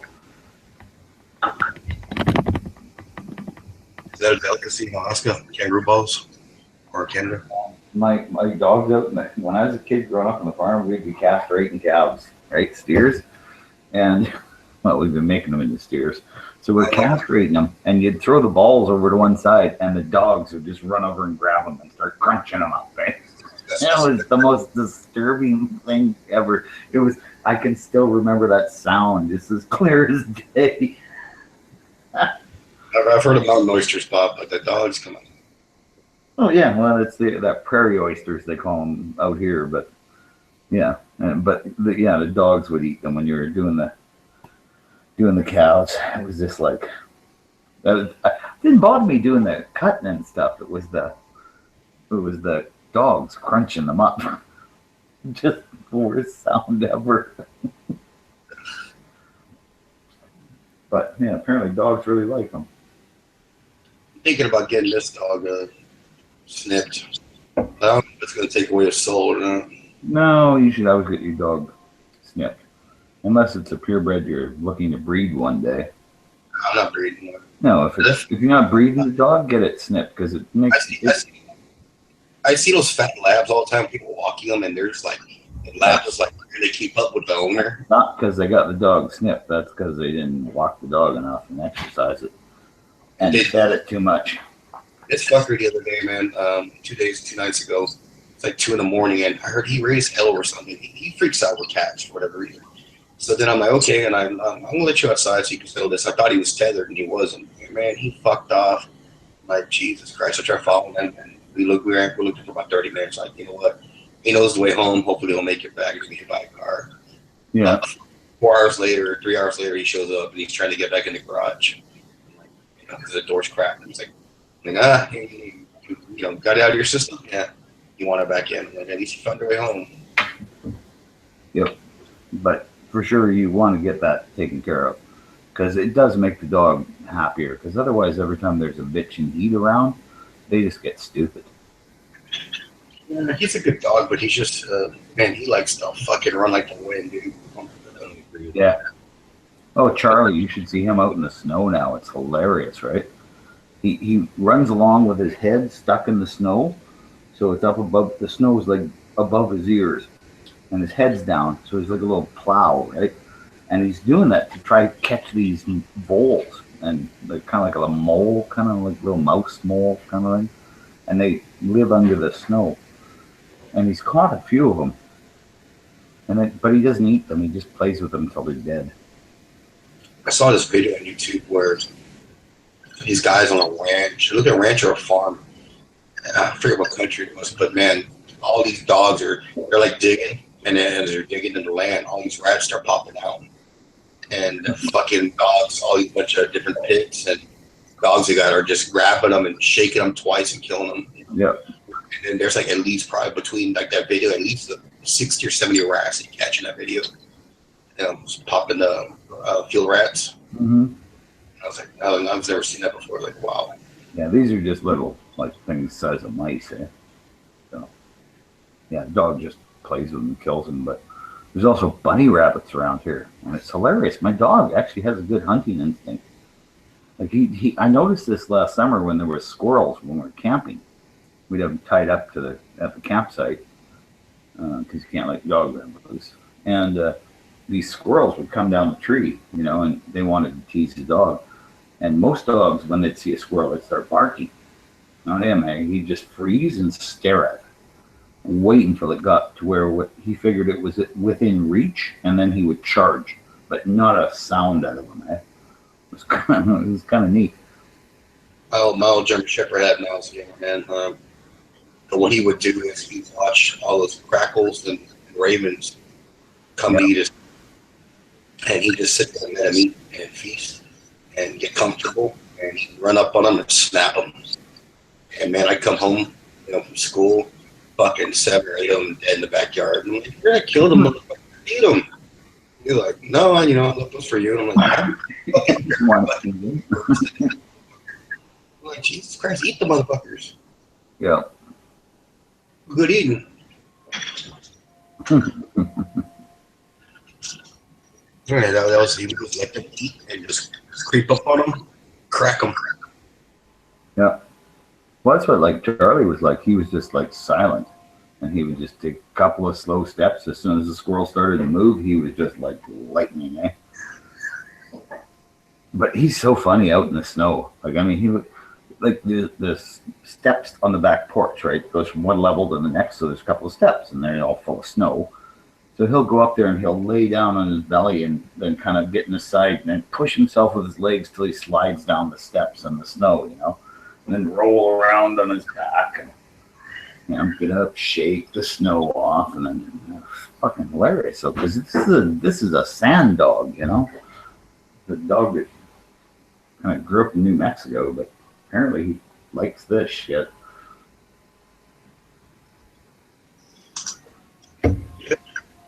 There's a lab when he goes take a piss or a shit. He likes to kick. Mm. Not kick with his back legs. He fucking puts his arms arms and legs into his front paws and his back paws and just tears at the earth, trying to cover it up.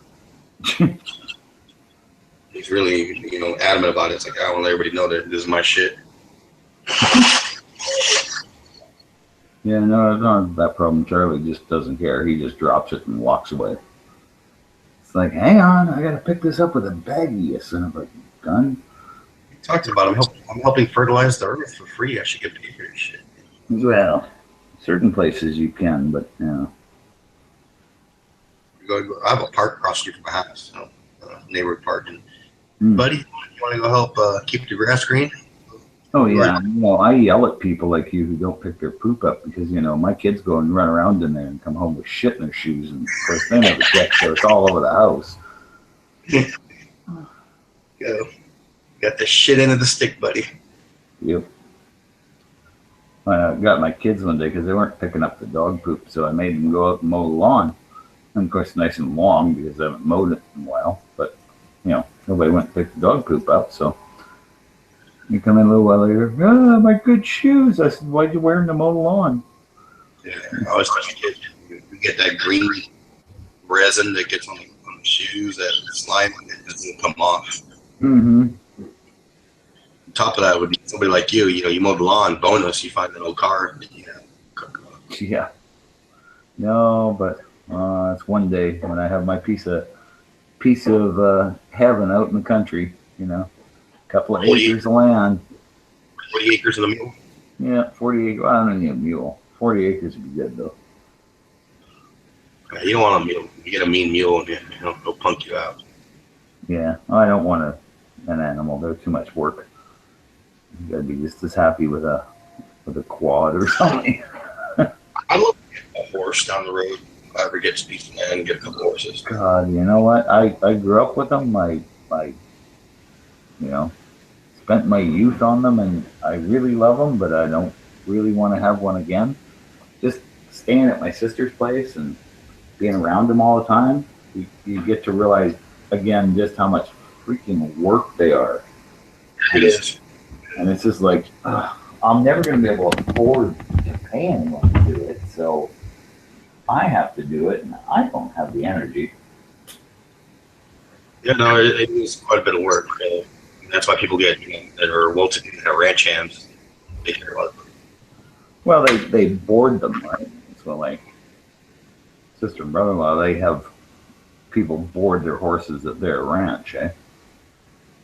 And just the amount of work that's involved, even for the people that own the horses, they have to come out and groom them and blah. I'm just like, oh. You start remembering what it was like when you were a kid and you had to do that all the time. Shit, I remember I got bit by a horse once. I was smoking here when I was eating. Which at the point, he just reached over and fucking bit me right in the pec. Yeah. Yeah, some horses like to bite. My sister's horse, anytime you try to get on him, he'd try to bite you on the leg. He was just a miserable, rotten horse. I had his brother, though. His brother was a great horse. If he liked you. Yeah. Anytime I wasn't riding him, if it was like just one of my sister's friends was going to take him for a ride, he would do shit like go over to the manure pile and just lay down and roll over while they were on top of him.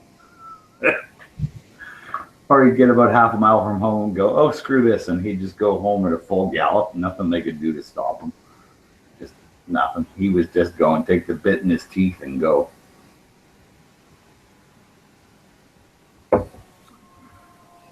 But good with me after we had a discussion or two. Yeah, horses are peculiar. You have to be really well broken in, or you have to do it yourself so they love you. Yeah, and it's like I say, it's a huge responsibility and a huge amount of work. Like it's a dog times 100. You got to clean up your stable. Well, and you have to feed them, right? They eat like you wouldn't believe, right? Like even here, where like grass, like all summer, grass grows like crazy, eh? So You can pretty much, if you have 80 acres, you can bale that, and even though you've got animals grazing on it, it's growing so much you still can bale it and make hay bales, and they'll almost feed them in the winter. I'll be right back. What happened? You just left?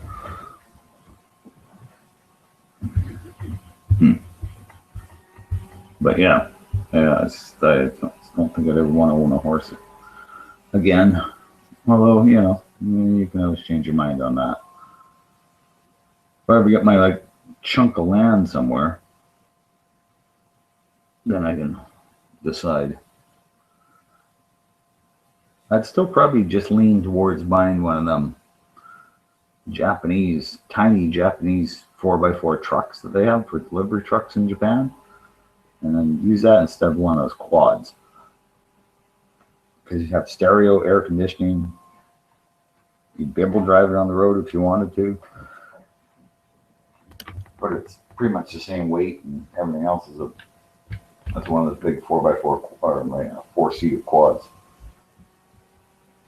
and it'll carry a full half ton. So.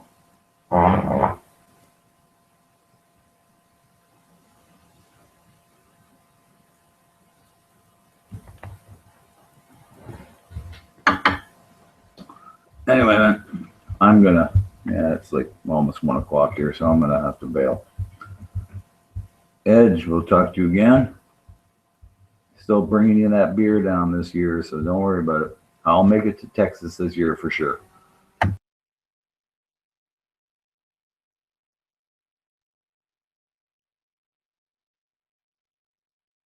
All right, I'm back. And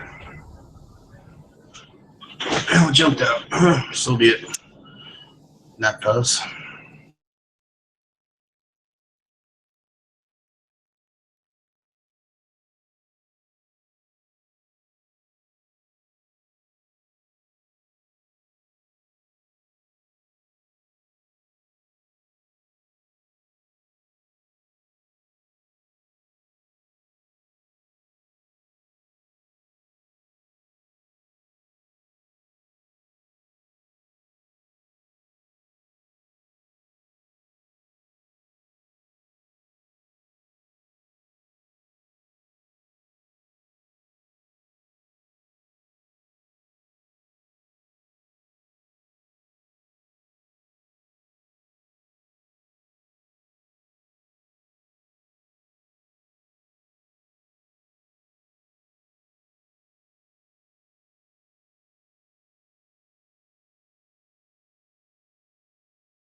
Welcome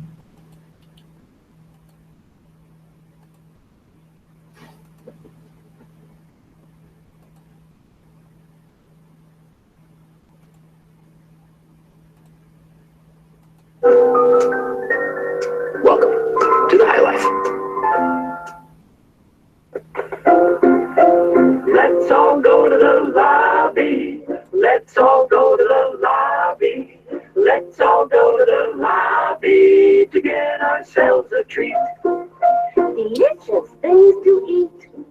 The popcorn can't be beat. The sparkling drinks are just dandy. The chocolate bars and the candy. So let's all go to the lobby to get ourselves a treat. Let's all go to the lobby to get ourselves a treat. And of course, we mean non-GMO, gluten-free, no-nut snacks from the lobby. Because any of those aforementioned snacks would be detrimental to not only yourself, but all of society, really. And are we here to better society? At least that's what the lobby's all about. Speaking for Pink.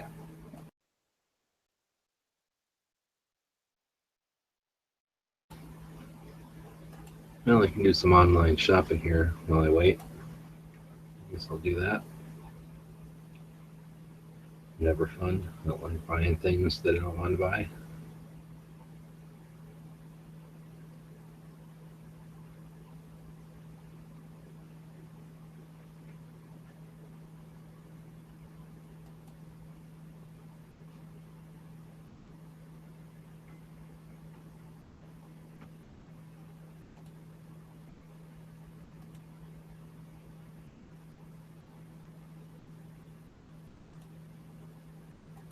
Oh shit, that's your $10 off. Should have paid attention to that pop up.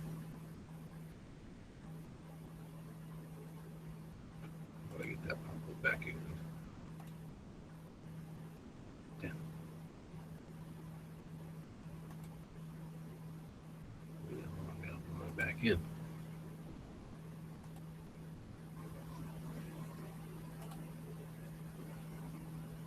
Damn it.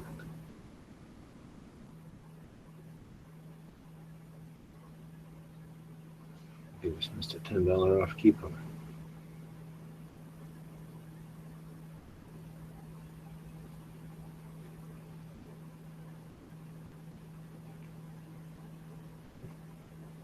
Shit.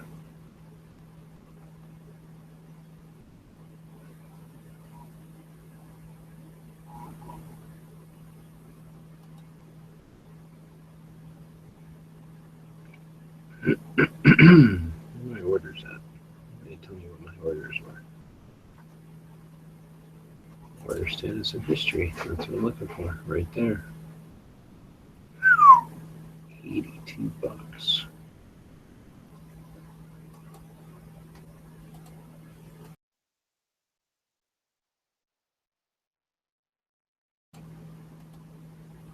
I need to track it. I want to see what it was.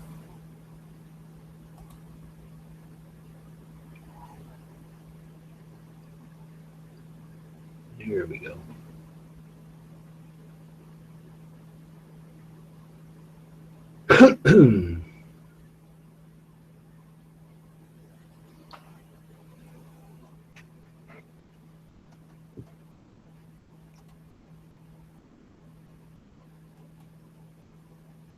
Oh, what are these backwards? Here they are. Damn it. $200 is more like it. Damn it. Damn it. Oh.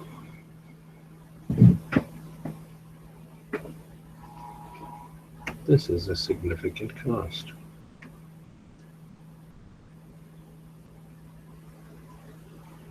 Yep, right there. That's half of it. Right there. Damn it.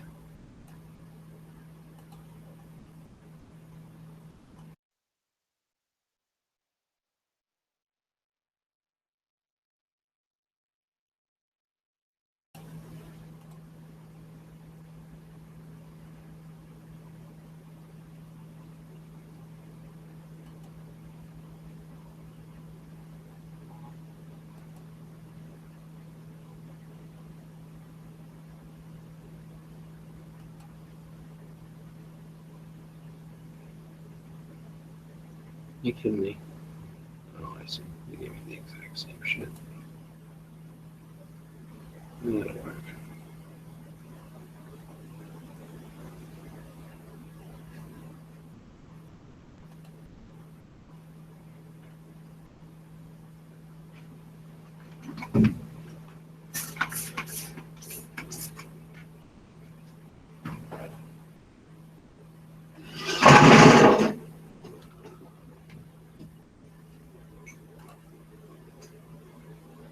What's all this business? What is this business?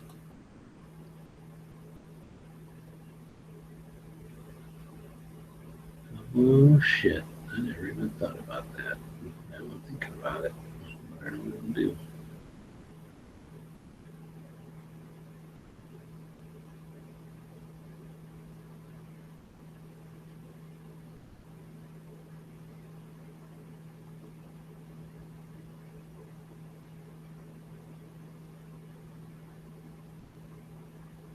$20. What the fuck?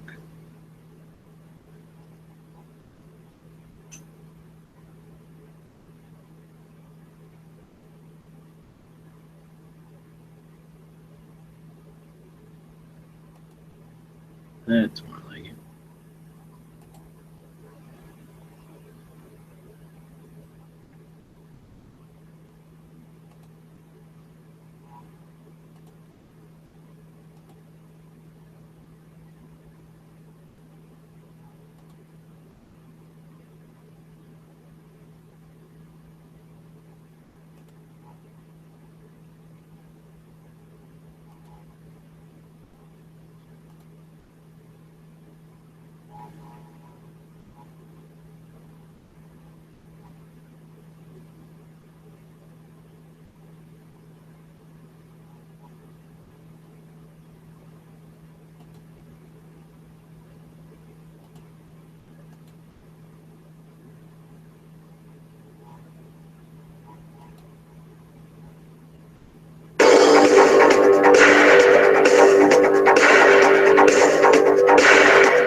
Technical quiz in the middle of a live show. Live lobby. What was the gun that was going to be given away before? For your chance to win that same gun. You get 1 minute, 30 seconds. Go. 30 seconds. Boom. Maybe a little more if it was too fast. I actually bought these myself. I've known since 1873. Yeah.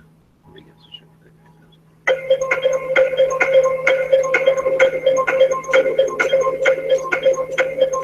This is 2 technical quizzes in one lobby.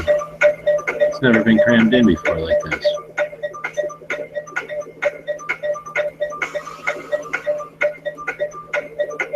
You're about 10 seconds, about 13 seconds. You're like 10 seconds now. Probably more like 7 seconds. Oh no, you got like less than 5 seconds, 4 seconds. Oh, might as well just give it that gun away. Let me go look, see how many people are watching this. It's ridiculous.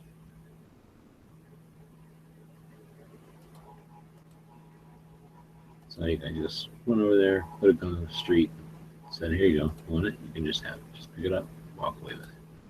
You know, 4 people. 4 people are like, there's a gun there. I want it. $5,000 gun. Whatever. Not only would you got that gun for free, guaranteed a couple of $1,000 posting a video about it. Just from the views. Just from the views alone. Then you could sell the gun, probably up $7,000, $8,000. Be internet famous, walk away with $8,000. Nope. Nobody could be bothered. Not really interested. Thanks though. Actually didn't even say thanks. We're just like, no.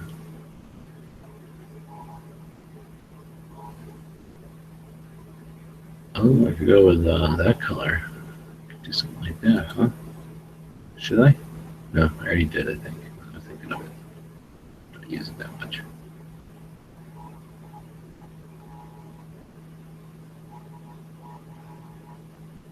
Need this one now. Oh, I know what I need. Stupid ass red.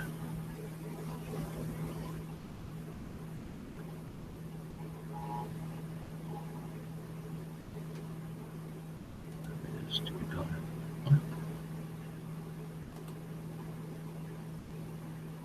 Can't even get that color.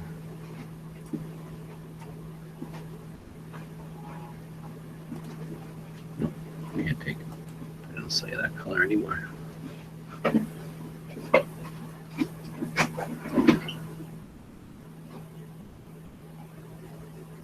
Still what I want now, though, so I can't have it.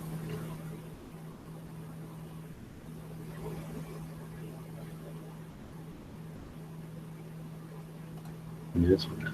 All right, take that one. Over here. I have 10 here already. There's $6. You see that?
Not yet.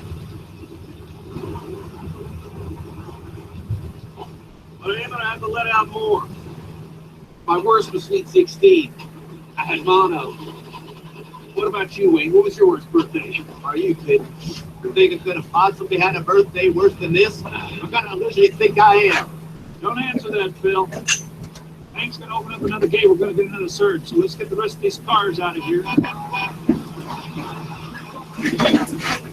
Well, hello, gentlemen. Hey, Wayne, happy birthday.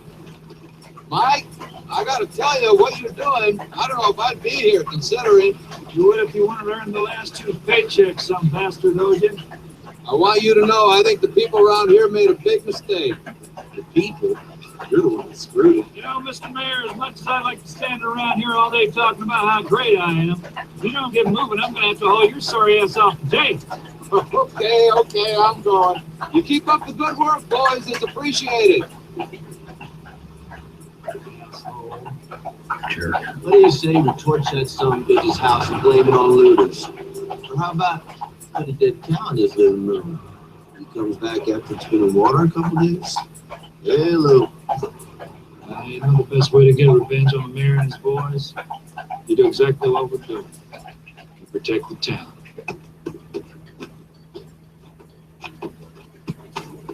Think you could go a little faster, pal? Going as fast as I can.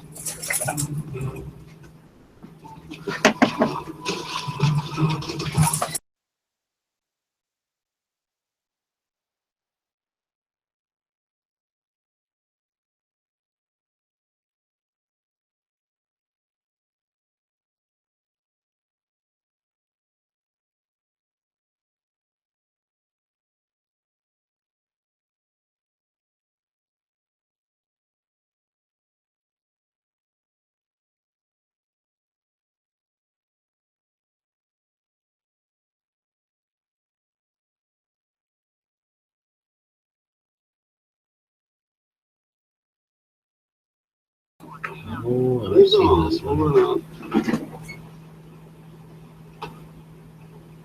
What? Here. What about my hair? It's got some major hair growth going on in there. Shut up. Serious, man. You need somebody to get in there with a weed whacker. Clean that mess up. Here. Since you're giving me one of your donuts, I don't know what to say. I'm getting all misty. Well, shut your mouth. You can have a whole bag. No, so I start eating these things, I'll never get out of this truck. I just love how you think you're better than all this. What's not to like, Charlie? The dashing polyester outfit or the solid 3-figure income? I don't believe you, you ungrateful little shit. Relax, I'm just kidding. So that's all you think I've done, huh? Just wasted my life away. I didn't say that. Yeah. Building a home, raising a family, they're just stupid. I don't say that either. You know what, Tom? I don't give a rat's ass what you say.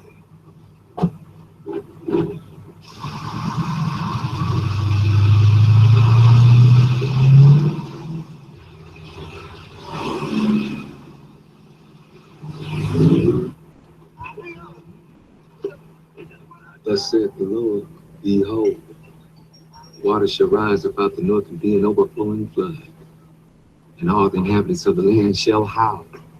Yes, Jeremiah chapter 47, verse 2. You're going to be able to afford it.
There's a little dip in the road up there. I knew this would happen. I'll go see if there's anybody around. Maybe they can give us a lift. Dispatch. Dispatch, this is 31.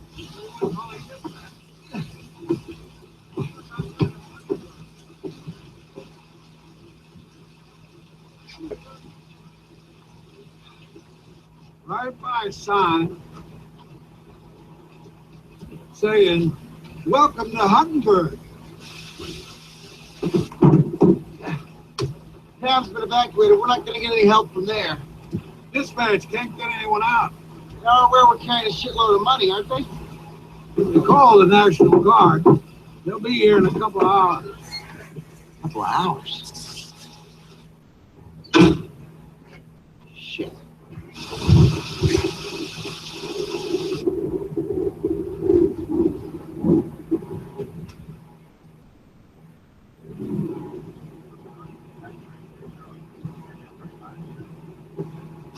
Henry, I saw you. Come on out. Henry, I'm not leaving until you come out.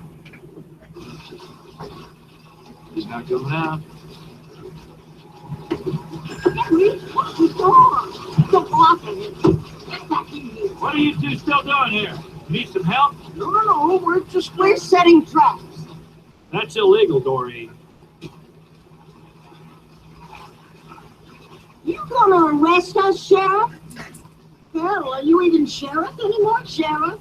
Didn't you lose an election? I sure as hell know I didn't vote for you. Neither did Henry. For me. Look, you don't need to set traps. That's what they said in 73. Time we got back, what the bastard didn't steal, they broke. Just for the hell of it. That's not happening this time. Damn right it's not. Look, you can't stay. We're going to my sister now. Good. Soon as we finish setting the traps. Well, I'm sure as hell glad Walrus has a backbone. Leave it up to you. You don't stand there like a dummy. God will understand if you have to grind her in the basement.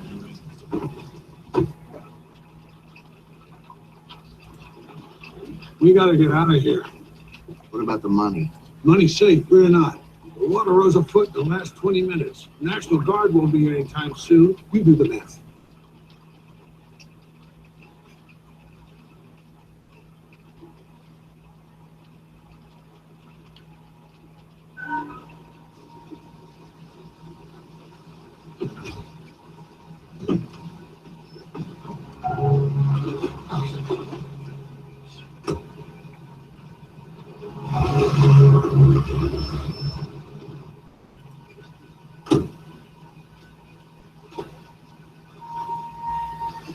Hello!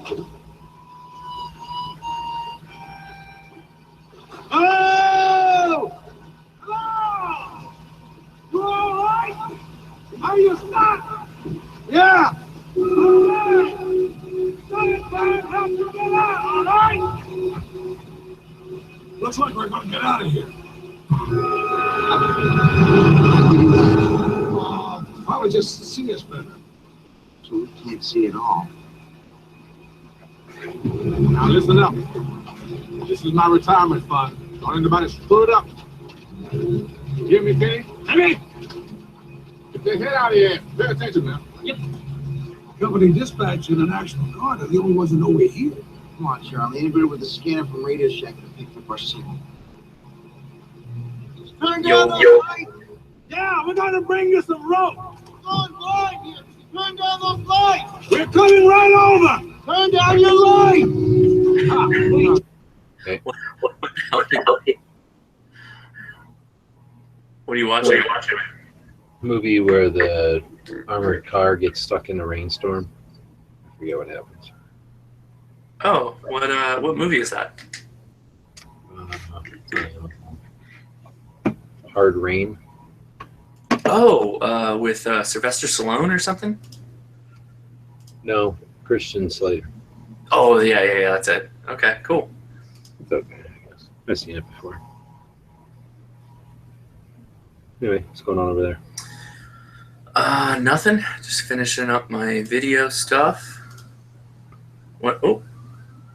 No, the cops are coming. Damn, that's loud. You know, all the excitement. No, I wish. Well, no, I don't. Actually, I don't. I'm very happy with where we're at.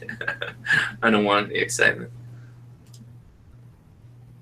So how was the Christmas and everything? Good? Did you? I don't know what your family situation's like. Are they all relatively local to you, or what do you do? No, I'm not into all that stuff. So for me, if it was by uneventfully, then that was successful. So it was successful this year. The quieter it is, the better. Yeah. Oh, so I had so Christmas night. The end of the story will be interesting to you, but so Christmas night, I had all of Leia's family over, and we had 20-something people, and everybody's opening gifts, doing their thing, and all that, and everybody starts leaving, and my neighbor's outside, and she's kind of like she's like the air traffic controller for the neighborhood. She keeps an eye on everything, and she was telling us that there's a Doberman that's been running up and down the block, and we live on a cul-de-sac. It's a really small cul-de-sac, and generally everybody knows all the other people who have dogs, and we're pretty cool with everybody, and we keep an eye out for everybody's dogs and stuff like that, and cats even. We keep an eye out for everybody. What's that? I'm familiar. Yeah. So it's like 2 a.m. when my wife's family leaves, and so it's late, and I'm out there with the neighbor, and she's like, "Yeah, this Doberman ran to the end of the street, and it's like sitting down there it's on somebody's porch."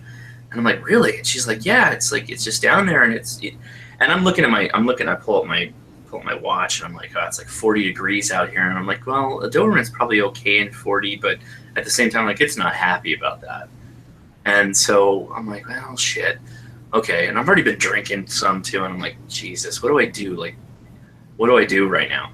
So I get in my car, and I take my car, and I pull up to the house, and sure enough, there's a Doberman. It's a light brown female, and I've got my gloves on, and I've got like a couple layers of clothes, because I don't know if this dog's like aggressive or whatever, and I don't know if it's even this house.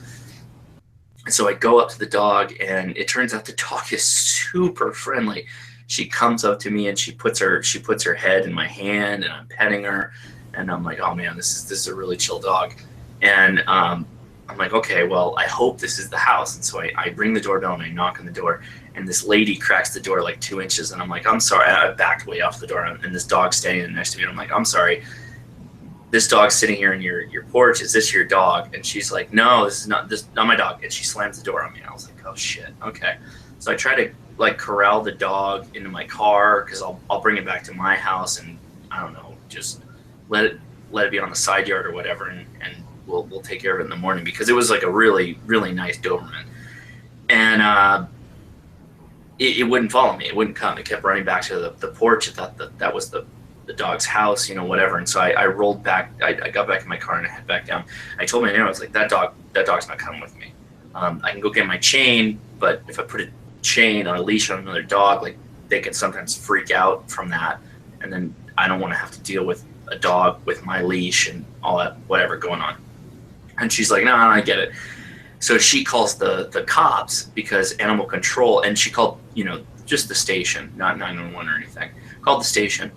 And so a female officer comes up, and she sees, this is like 3:30 in the morning at this point. Oh, it's even later than that. It was really late. What's that? What day is this? Christmas? This was Christmas. This is Christmas Day. Well, now the following morning, and so it turns out she calls the cops, and she's like, "Hey, listen, my neighbor, we've got a Doberman that's running up and down the street," and it was running all over the place trying to find its home. And so she calls the cops and says, "Hey, look, there's a Doberman. It seems very, very friendly, but it's running up and down the street, and we don't want someone to get the wrong idea that it's a dangerous dog or anything like that. My neighbor's already been up there. Seems like a good dog, and that house, that dog doesn't belong to that house. So, if there's something you can do, because I know animal control is closed, that'd be great." And so this female cop comes out, and she picks the dog up, gets the dog in her squad car, and she says this. I don't know if this is what's actually happened, but if this actually what happens, it's pretty amazing. She said that she would drive slowly up and down the streets to see if the dog like behaved like that was its house or whatever, and then get out and try and get the dog into its home. Or if not, she'd take it to animal control in the morning. And I thought on a Christmas day, a cop going out and doing that is like pretty cool. Like, that's a pretty cool story. Like, the cop didn't have to do that. She didn't have to like get the dog and put it in the car and try and, she said she was going to drive around to see if the dog recognized any of the street signs. Like, dogs, okay, that's cool. I mean, maybe that's a cool story, but it's pretty awesome. Your dog will go nuts when it gets to your house, don't it? I mean, at least in that 2 or 3. You hope so, but like dogs, you don't know what they're thinking. Like, they could be so disoriented by the situation they're in. Like, they're not. You don't know, right? You don't know.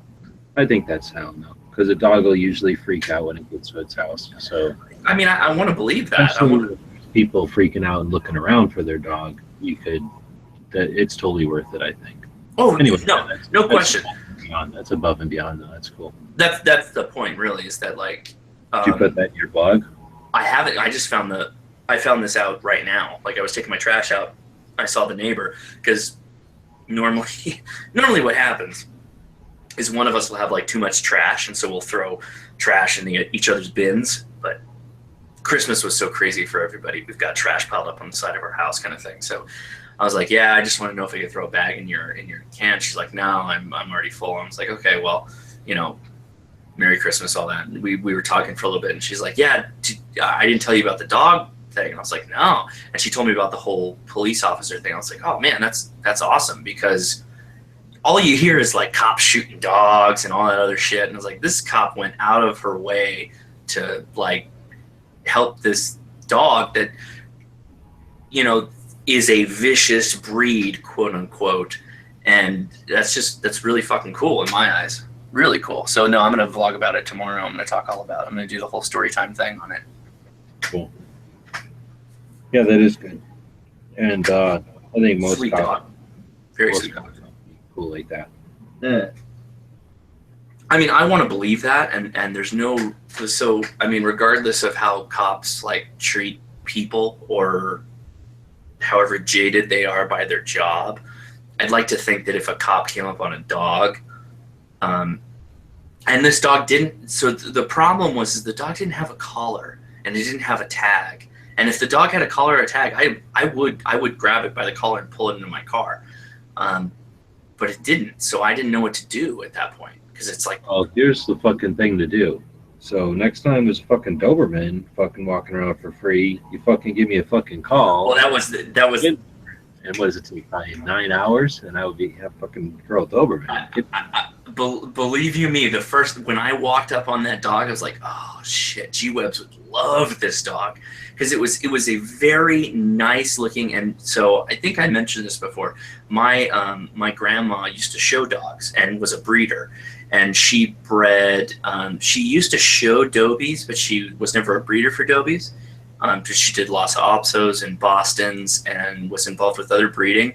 And so I've got a pretty good eye for like what looks like a really close pure-blooded Doberman, and it looked very legit. It was very nicely marked. It was very pretty. It was a little cinnamon brown color with the light tan notes on it. I was like, oh shit. I'm like, fucking G-Webs would be all over this dog. I would have liked that dog, but I know a certain somebody right here who would have loved that dog. Literally. Yeah. No, so I was like, oh shit, this could be a good little little YouTube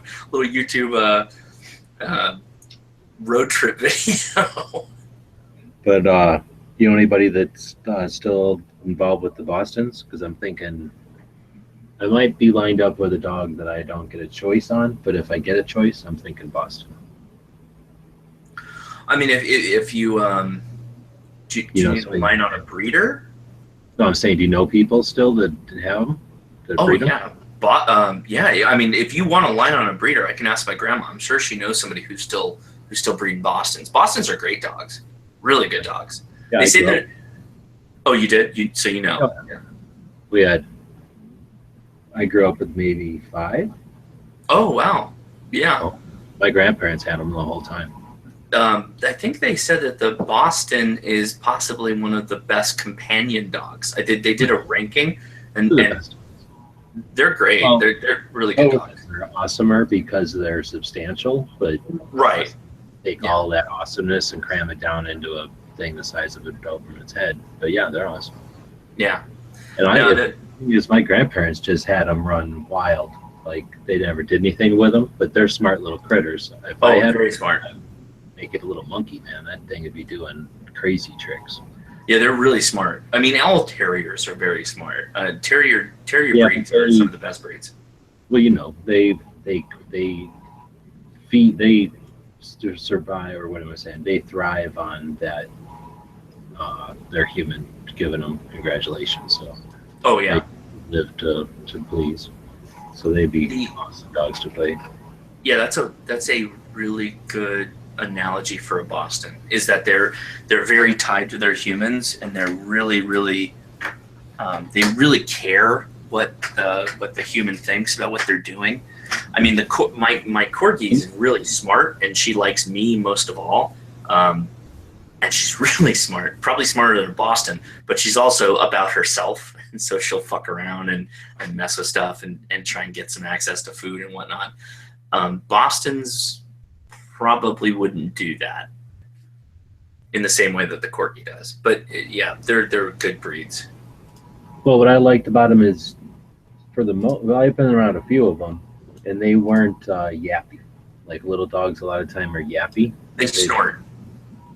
Yeah, but I mean, just as far as like you walk in the room and they won't shut up, they turn into like just horrible. Like Chihuahuas, really bad. Like I've only met a few Chihuahuas that were like good dogs. So like most of the time they're just assholes.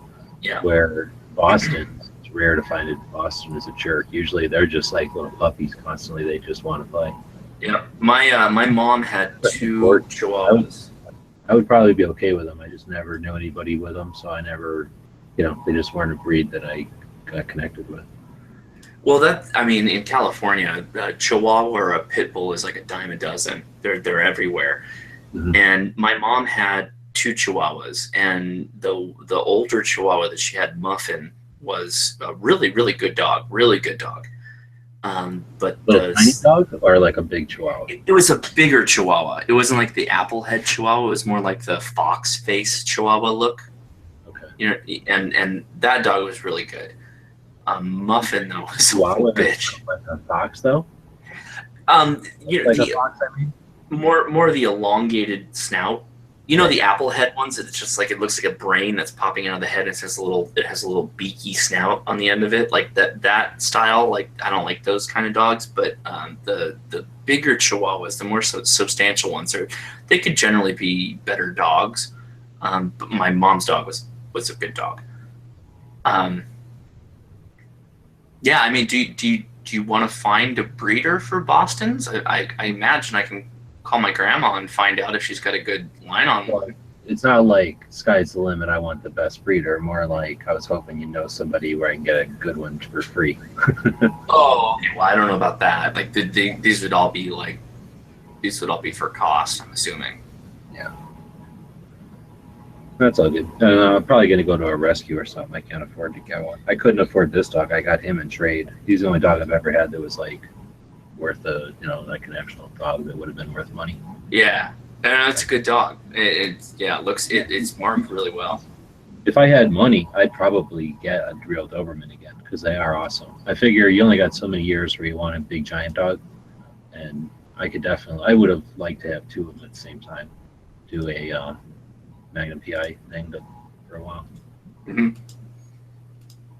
Yeah, they're good dogs.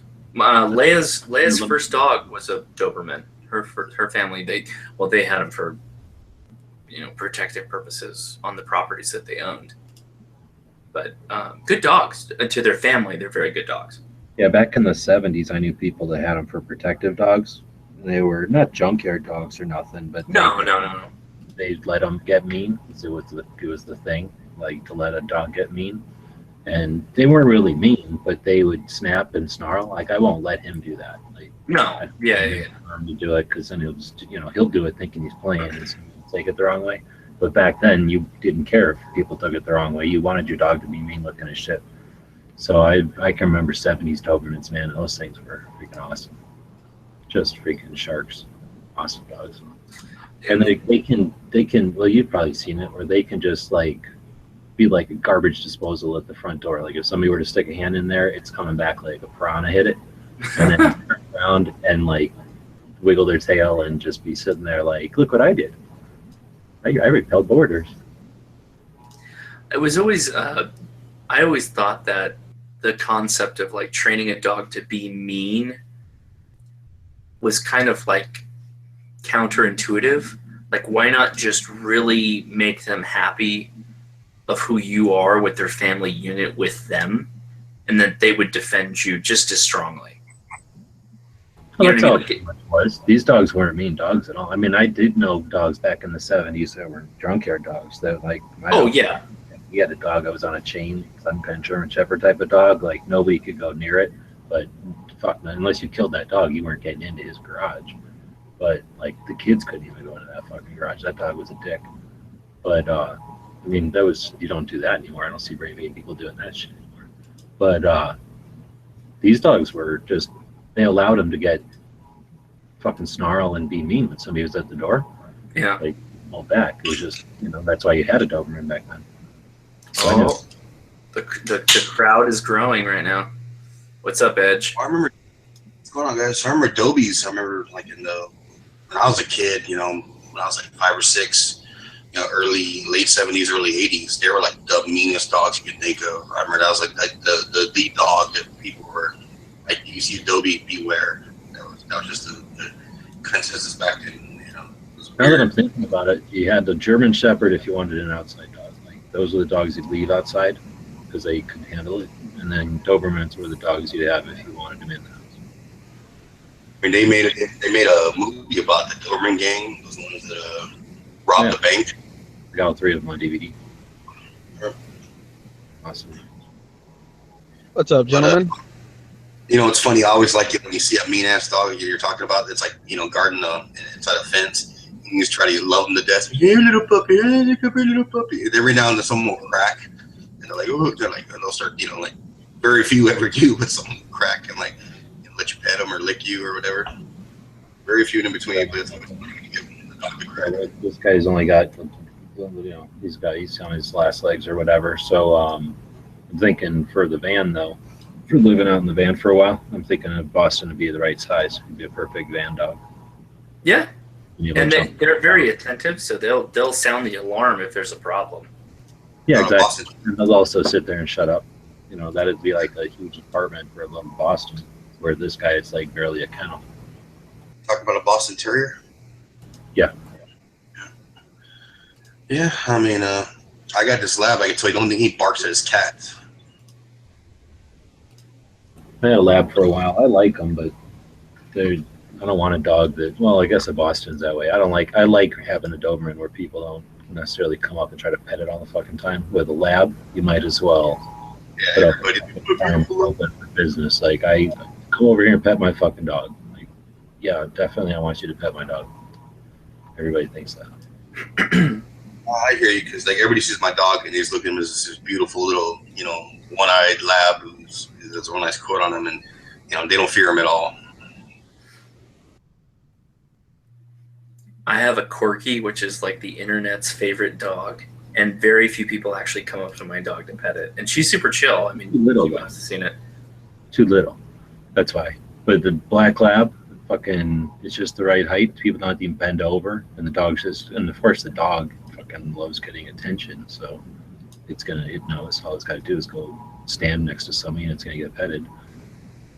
Yeah, But, my shit. I mean, I didn't mind having. That was an awesome dog. I'm not complaining at all. It's just that, you know, constantly you want to talk to people if you have a black lab. My shepherd, when I got him about 16, and that dude, once he matured, he was kind of wussy when he was little. The cat used to defend him from other dogs, and then when he into this boss job, man, that dog wouldn't have any of it.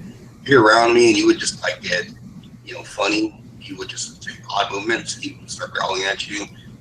We'd be drinking beers at my parents' house, and he'd like follow you to take a piss just to watch you and make sure what you're up to. He'd follow you all the time. He's always guarding everybody. He's extremely protective and aggressive. He used to follow the maid, the servant. go do their laundry. I just watch.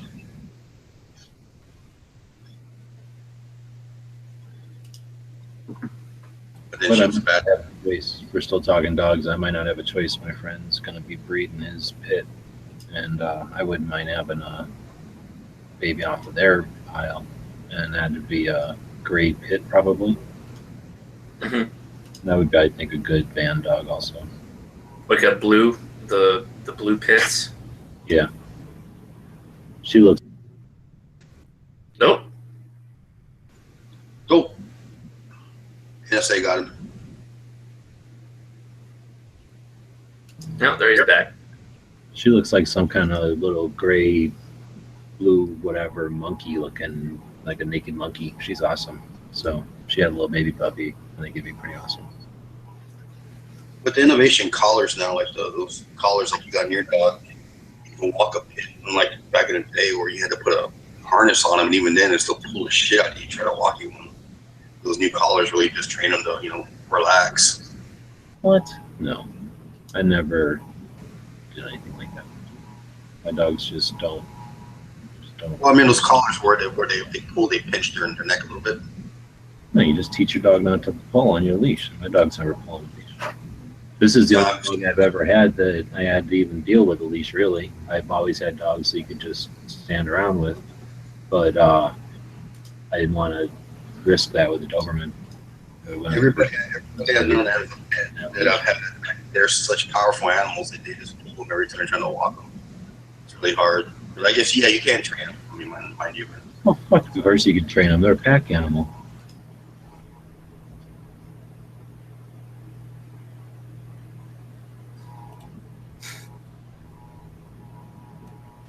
What kind of weather you got over there, Haas? It's beautiful. I think it's like 55 outside right now. It was like 76, 78 on Christmas, and it hasn't changed very much. It's like right now it's like about 71 degrees for the last 3 days. It's crazy. Oh man, that's lucky. It's like 50, 40 something at night. It's horrible. Well, I mean, yeah, lucky, yeah, but it's just you just want the cold in Christmas. Like everybody wants it to be cold, and this time of the year they just don't want it to be that warm. And it's weird. Yeah, it's 45 outside right now. Horrible.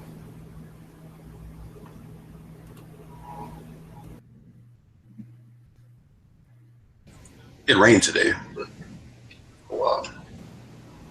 Says we're gonna get rain on Friday. I don't think we get the same weather though. I think our weather comes from California. Yeah. Are you still working on that plumbing project too, Evans, or did you get that finished? It's done for the most part. It's done to where it's not bothering me anymore. it looked good. You got some like galvanized nozzles on there. It looks good. I had the pipe that came from the water main busted. It was like from the 60s when this thing was built. Yeah. So, it was old as shit. So I just and then it goes underneath of my porch shed concrete slab and comes up in the middle of it next to a gas pipe. So I really didn't feel like jackhammering through the slab and trying to snake a pipe through 20 feet underneath of slab and all that. So I had to reroute. And anyway, I replaced the pipe with the blue PVC flexible stuff. You ever use this stuff? Yeah, PEX pipe. Yeah, you probably used it. You just did some irrigation shit. Did you use that? Not yet, but no, PEX is the shit. Dude, it's awesome. So I was just like, you know what? I'm going to ask Artisan Tony, right? I'm like, what am I thinking? So did a live chat, had Artisan Tony take a look at what I was doing. And I think I was thinking PVC. Like I went online and people are like, yeah, PVC works. So I'm thinking PVC with glue and elbows and shit. And he's like, no, that flexible shit. I'm like, oh shit, I never even thought about it. And what's even better is you buy these stupid things called shark bites, and you just cram them together. It could not be freaking easier. It's like literally the easiest thing. You thread this little deal on, just cram it in there, lay your pipe wherever it's going to be, cut it to length with like a butter knife because it's easy to cut. Put that little other thing on the other side, cram it in, done. It's crazy. Well, I was going to ask you when you joint the the pipes together from where they're cut off from, it isn't that hard, because I remember some people were saying that new stuff's really cool, but it's difficult to work with. So I ended up rerouting and going straight into my house from a brand new route. I bypassed the old, what do you call it, pipe completely. But they do make a deal that goes from your existing pipe to this new, what is it, PBX? PEX. Well, what's really cool about that is I bought this house 11 years ago, and we've had 2 slab leaks in like 4 years when we moved in. And the second time they did the reroute, they actually used that stuff, and was causing the leaks, the pinhole leaks to come out was electrolysis, because the asshole had the house before me and thought it was a flipper. He wouldn't even hire like cheap labor. He would do it himself, and he put some galvanized straps around some of the pipes, which causes electrolysis. And they're saying that was eroding, and when we put that plastic tubing, it stopped the metal from causing the signal to continue for electrolysis to cease. And we've had we haven't had very few leaks since then, outside of some shit that was just rotting away forever that finally caved in. But shit, we were getting like a leak every other fucking year, man. Christmas morning, my wife was on pass when I fucking woke up and went downstairs to drink water, and I'm like, why are my feet wet? Oh shit. God damn, Merry Christmas. But since we got that done, we've seen a reduction. I'm knock on my wood table here.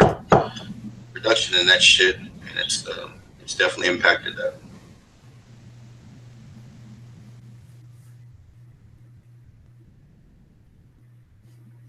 That electrolysis will wear your shit away, dude. All your pipes. Yep.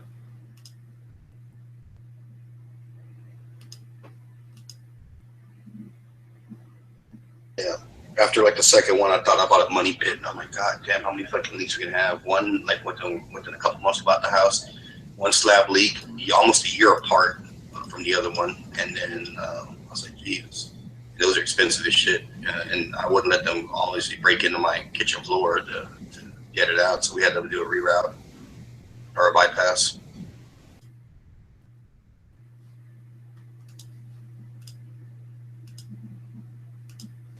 I can tell you how your house. I see the pictures of it now. I mean, I've never walked in your house, but the pictures you had in the past, it's like a whole different house the way you remodeled everything. Oh yeah, and we added a ton of space to the front of it, and we put a room in the back, so it looks like a totally different. Just the interior in general. Like, when you walk through the house in the past, we used to do videos, and you're always kind of, it looks, it wouldn't look like a bad house back then, but it just looks like a more modern house now. Yep.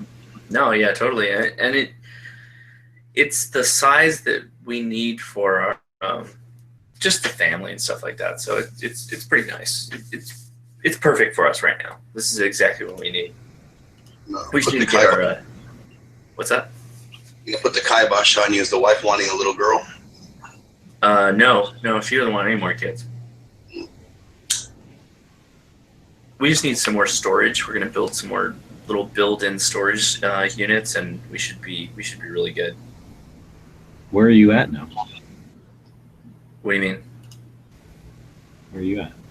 Oh, we're at the same place you were at, but you didn't see the construction done. He's in that old he was in before. He's just at a different angle. You're in that room? Oh, I'm in my office. The office was all white when you were here. Everything was white. So you're pointed towards your new addition. Yes. No. This is the office. This is my new office. This is all. But if there was no wall there, you'd be looking at your new addition. Oh, the new addition is over this way through this wall here. Okay.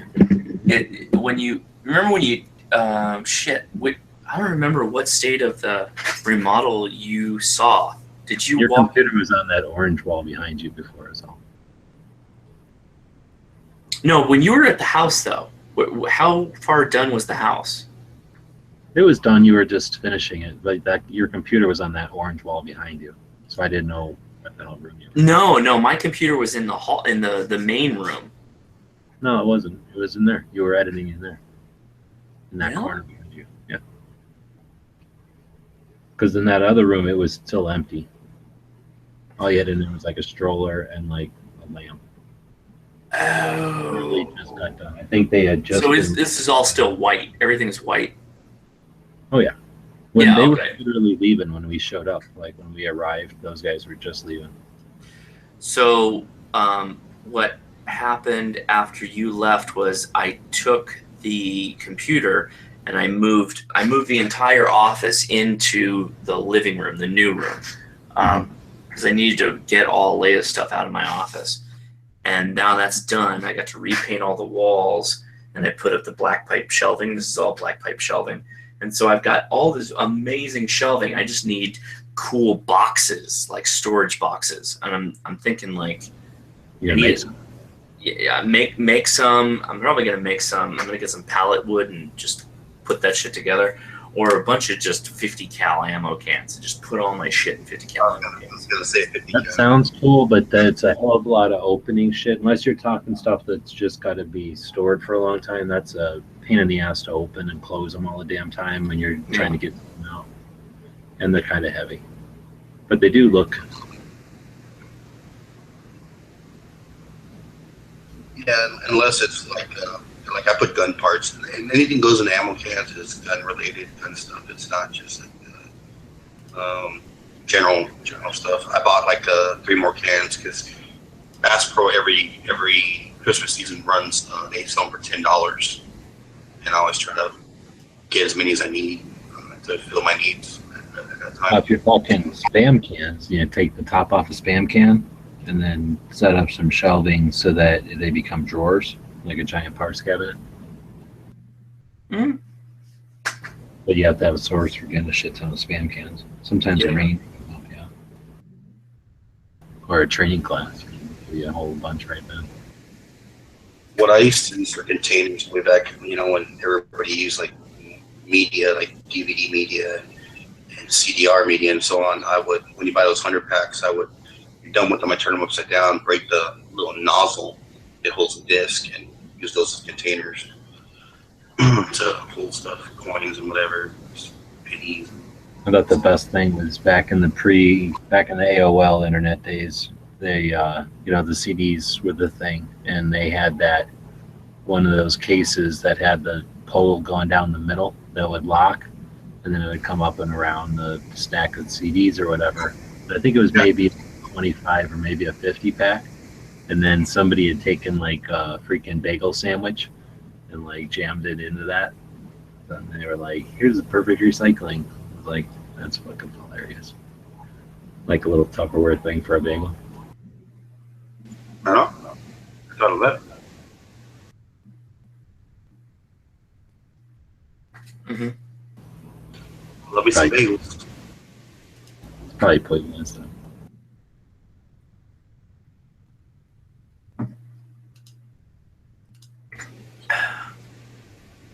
I was just drinking the hooch.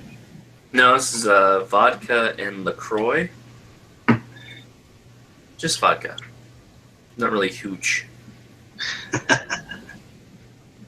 LaCroix. Yeah, have you ever heard of LaCroix? Yeah, from that one. You seen that Instagram channel that just does pictures of LaCroix? I knew a dirty Frenchie named LaCroix I slapped once. No. There's an Instagram channel that does just LaCroix? Yeah, it's pretty crazy. Oh, no. So I've seen some memes of LaCroix, like the grapefruit one or something like that. They're all crazy about the grapefruit LaCroix. It's cool because there's no sugar, so you don't have to worry about any kind of sugar or anything else. It's just the water and like an essential oils basically. So I mixed that with vodka. Well, we were at the VFW Christmas party this year, where my 12-year-old daughter won the liquor basket. It was more prize, and That's a Smirnoff in there. I got that in storage. I told her she couldn't have it. Despite her best efforts to stake it for me.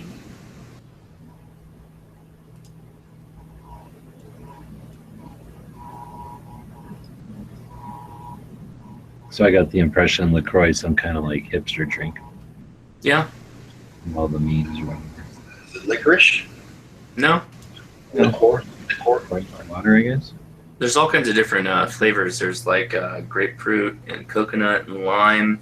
This is melon and something or other, and I have a cherry and pineapple or blah blah blah. There's all kinds of different flavors.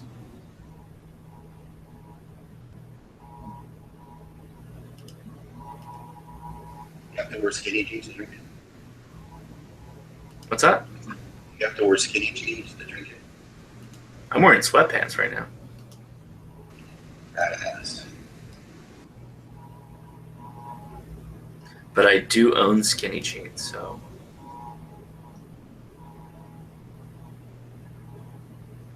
Hey, have you heard that 3D printers are down to like $100, $200? Well, funny you mentioned that. I was in a Kickstarter for a 3D printer that is $100, and it should be showing up within a couple of days here, within the week. Damn it. Yeah. So, $100, was that a special deal, or you just got it quick? I don't think it's the same price anymore. All right. So then, a couple of things, 3 things, I guess. Then, number 1, we can continue on about that printer. Number 2, didn't we talk about doing some sort of a live chat on some topic, and we should schedule that? And then we should. 3, yeah, I need to hear more about these Kickstarters because I don't do enough diligence paying attention over there, I guess, because I do the Indiegogo more. So every once in a while I'll scan Indiegogo to see what's up if I want to fund something, but I feel like I'm missing stuff on Kickstarter all the time. Yeah, so we said we would. God, what were we going to schedule talk about? Was it how to do a chat? Was it that simple, or was it something more than that? I think it was just like video stuff. It was like just what do you do to make your videos? Like, what's your? It was that whole thing, that whole effort. We were talking about video making, because I think that was one of the things you wanted to do for gun channels, right? Yeah, always. And so just kind of like try to give people some best practices for, you know what I mean? Mm-hmm. Yeah, just the behind or the tech, the how to. Yeah, and yeah, I know, I totally support that. So then, so yeah, 3D printing. So this is your first one, or you've had them and there's getting another one? No, I've never had them before, and I think it was on Facebook. On Facebook, I got a notice that they had a $100 3D printer, and so I went to it. And I was like, "Oh, Leia, what do you think about this?" She's like, "Yeah, no, totally." And so we had we kicked in and we had our money in there, and it was going nowhere. We thought it was like vaporware. And then within the last 6 months, they figured out their production issues, and then they started shipping it. So it's supposed to show up in the next couple of days, basically. Damn, that's cool. And then I'm assuming fairly small for $100. Yeah, it's one of the it's like a triangle printer. There's like 3 legs. And the three legs vertically shift up and down, and it shifts back and forth. Do you remember what it's called so I can look for it? Tiko, Tiko. The unibody 3D printer. That's it. Yeah. Damn it, dude, that looks cool. It's tiny. The problem with it being tiny is that it can't print very big things. It can only print small things, which that's not that big a deal. I mean, wow, $2.9 million. Yeah, they get a lot of money. Wow. was surprised to see when I was at my shop, on my local shop where I used to work. But you're and they saying had the filament available for the 3D printers. I never seen that before. Where? At the shop where I used to work, Altex. When I used to be a shop manager there, they have the filament there for the 3D printers. What kind of shop? A computer shop. Oh, all right. So, all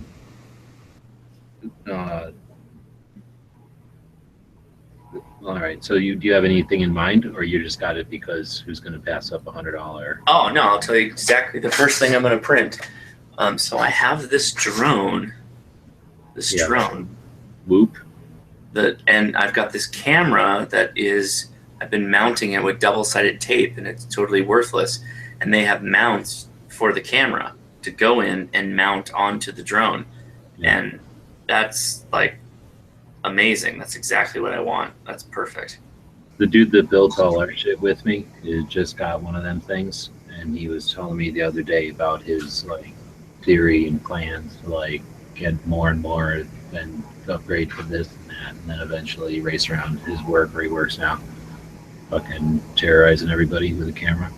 Mm-hmm. But yeah, I can't afford to buy that many little gadgets, but I do on the 3D printer. So you're gonna start building little pieces for your Whoop.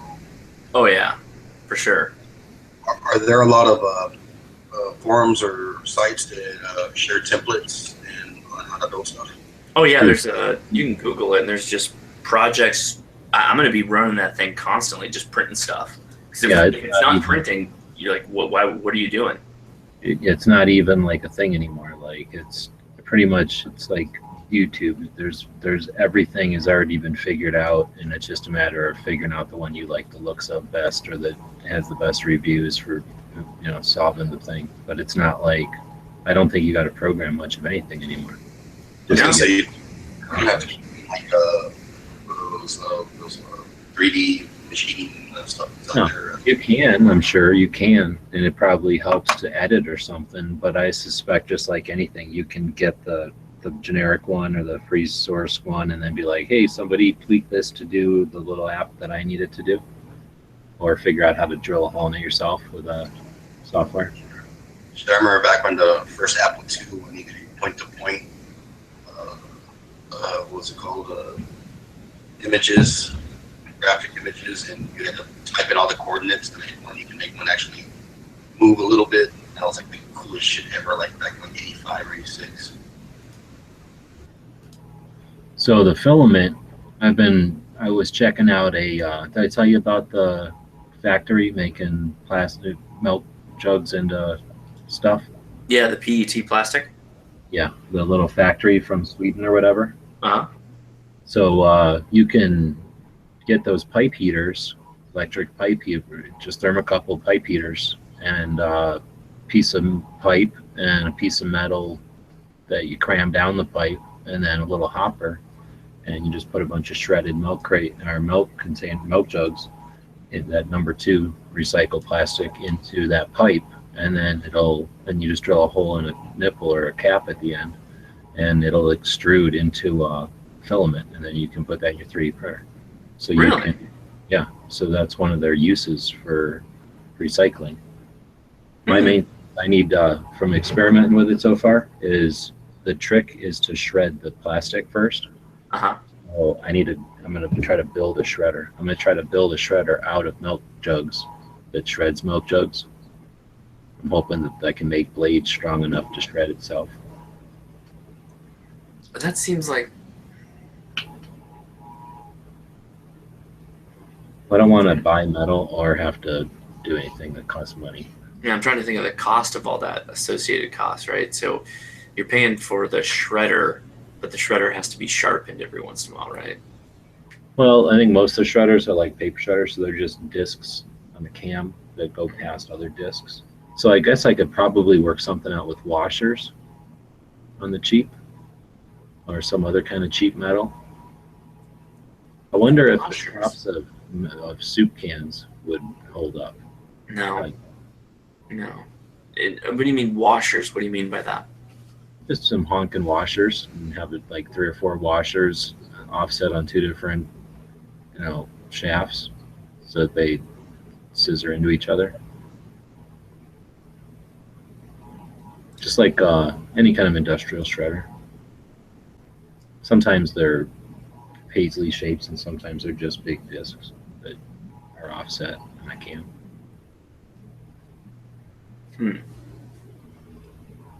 The ones they do are more like paisleys, like shark teeth ripping into some static ones. But I actually didn't watch his shredding one because I blew past it. I got the concept, but he probably has them cut. And I'm too cheap to go get them cut. I guess I could go look into how much it would cost. It can't cost that much to laser cut some fucking metal. Well, I mean, like shredders, paper shredders generally have pretty hardened steel. Like they're not soft metal. No, but it's only got a cut could rip through milk crate or milk. Yeah, crate. but it's like a cam system, right? Like they're interlocking cams. Yeah. And I want to make it maybe 18 inches wide so that it can take the whole milk jug. I don't want to be chopping up milk jugs first. I look at the brake drums. Use brake drums that are just discarded. Brake drums? What are you talking about? Brake drums? Discs? Yeah, cut steel. That seems like a hell of a lot of work. I don't know. It I'll is. probably watch the people from Sweden's thing. They probably, because it's all open source. They got the plans. I'll probably just take those plans to a couple of metal places and source it and see what it costs. Because that is really the trick, I think. Everybody that does it for YouTube videos and stuff, they all shred it, except they do it like the sucker way with a bunch of scissors and just sit there watching TV and doing it. I guess I could pay some little kids to do that. Then they cut themselves and I get in trouble. Get blamed for it. But anyhow, so it was kind of neat. And then there's also something where they can, you bought the thing to make your own wire feed off of tubular bottles. And I seen some freaking 3D printer that just, you shove a tubular bottle on it, it peels the tubular bottle into your filament. Really?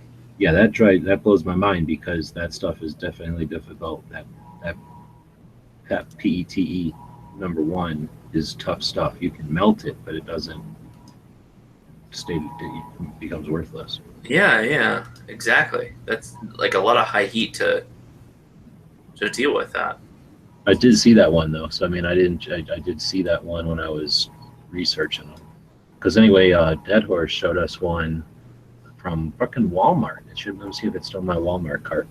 I'm pulling the Walmart trick where I put it in my cart and I'm not buying it, hoping that they'll send me a coupon for like half off or something.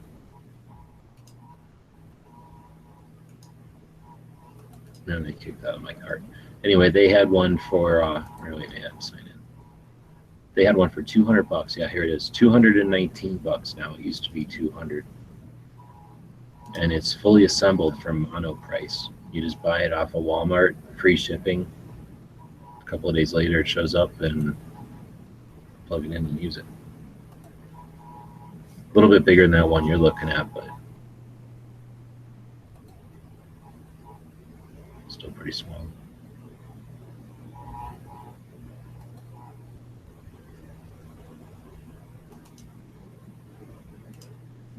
You got a link? Send me the link.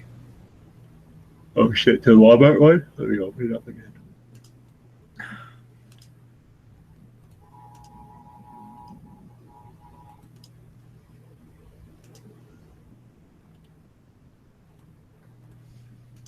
I'll put it in the internal here.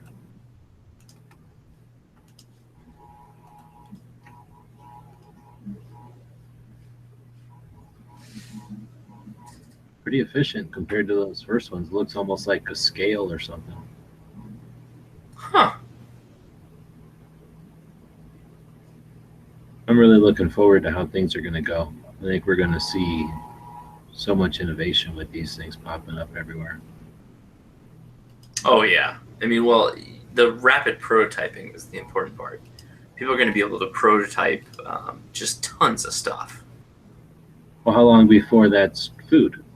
I can't just stick starch through there or something sweet, make food like that, and then It's just like a soda machine. How you just have all the ingredients and kick out whatever soda flavor you want. Mm-hmm. You know, put all a bunch of core ingredients in there and squirt out some kind of stuff. You ever seen the potato machines that can kick out all the different kind of potatoes? Just No. fill it with powder, and then it's like a giant Play-Doh machine. It'll kick out tater tots or French fries, that's cool. fries, whatever the hell, potato chips. Looking forward to the Star Trek days where you have that replicator, you just put whatever you want there, so they make a copy of it. That's what I'm saying. We're so damn close with this stuff. It's crazy. They can already do multiple materials. So, you know, and then, oh wait, what was the other one I was looking at? Somebody was looking at one that drew it up from, oh no, my friend was telling me about one that uses a cell phone underneath.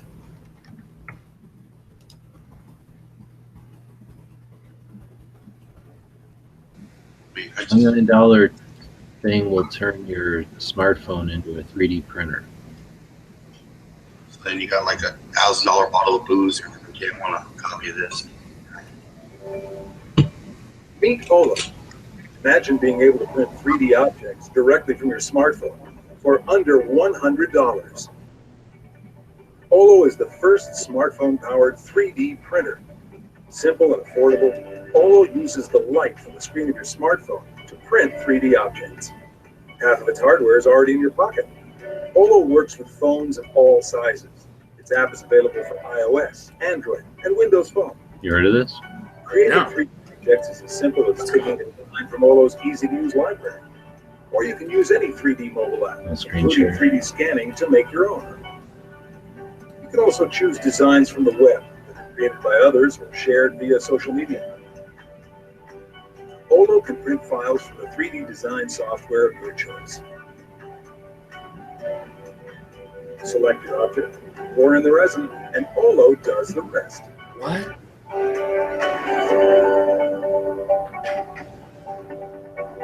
What? Special photopolymeric resin.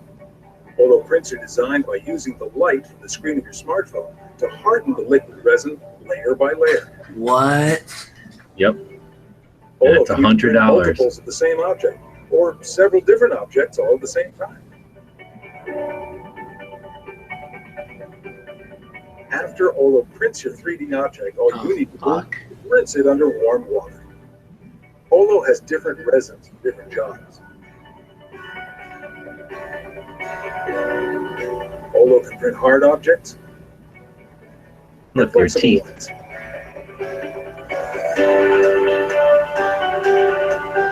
Olo even has a castable resin that can be fused, so you can create an object in silver, gold, or other casting metals. All those resins can be used to print translucent models. I don't know about this. Are available in Huh? a variety of colors. This is a little weird. Competitively with other common 3D printing materials. Anyone can use Olo. Anybody can use it, even Edge. So you're supposed to jam your phone into that thing? Yeah. For all over the world. You can even send a surprise gift to someone special that can only be revealed by printing it. He just said he could make a wedding ring. Like, hey, baby, I make your wedding ring. Yeah, just print them out to whoever. We're hitched. Into Olo, we wanted to revolutionize 3D printing. We wanted to design a 3D printer that's Hey, right there. Olo will cost just $99 because we want everyone to have them. Spread the word. Help us bring Olo to everyone. But it just looks like a brick.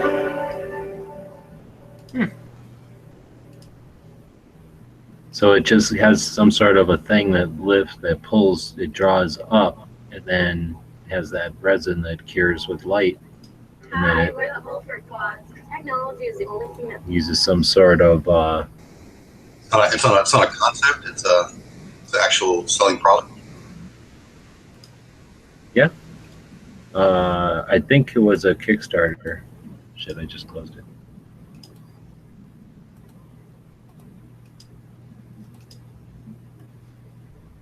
It's on a. This was an article in a thing called Digital Trends, a website, and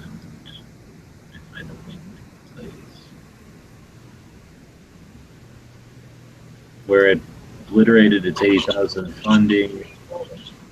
Imagine being able to print 3D objects. I guess it's still a Kickstarter.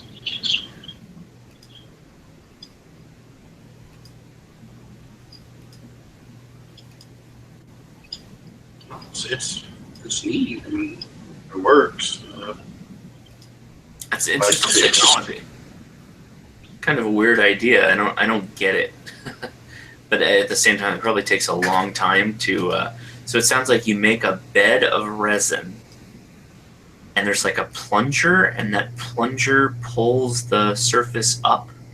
Uh-huh. So Have you played room temperature resin before? What's that? Have you played with those room temperature resins before? No, I haven't. Oh, but I'm it's worth assuming with it.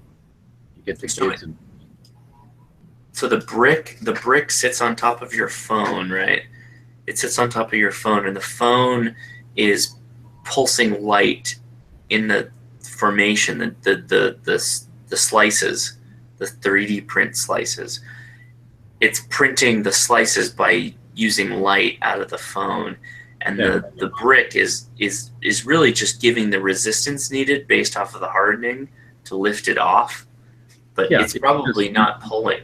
Right. It's just pulling up at a constant rate, and that stuff is constantly creating underneath. Okay. And that stuff can be crazy, wicked, intricate. I remember some of those, not using your phone, but just one that was that style, was able to do like that crazy windmill with a spiral staircase inside of it with all kinds of little windows, and it was super detailed. And they were saying how like much more detailed it could ever be compared to the kind that lays down a whatever. A bead. Yeah.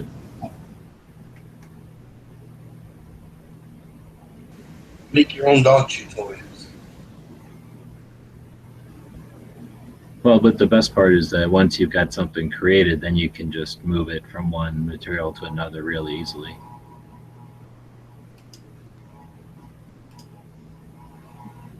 Like they were saying, you can take it from that plastic, get it all worked out in plastic, and then just take it to a place and turn it into metal.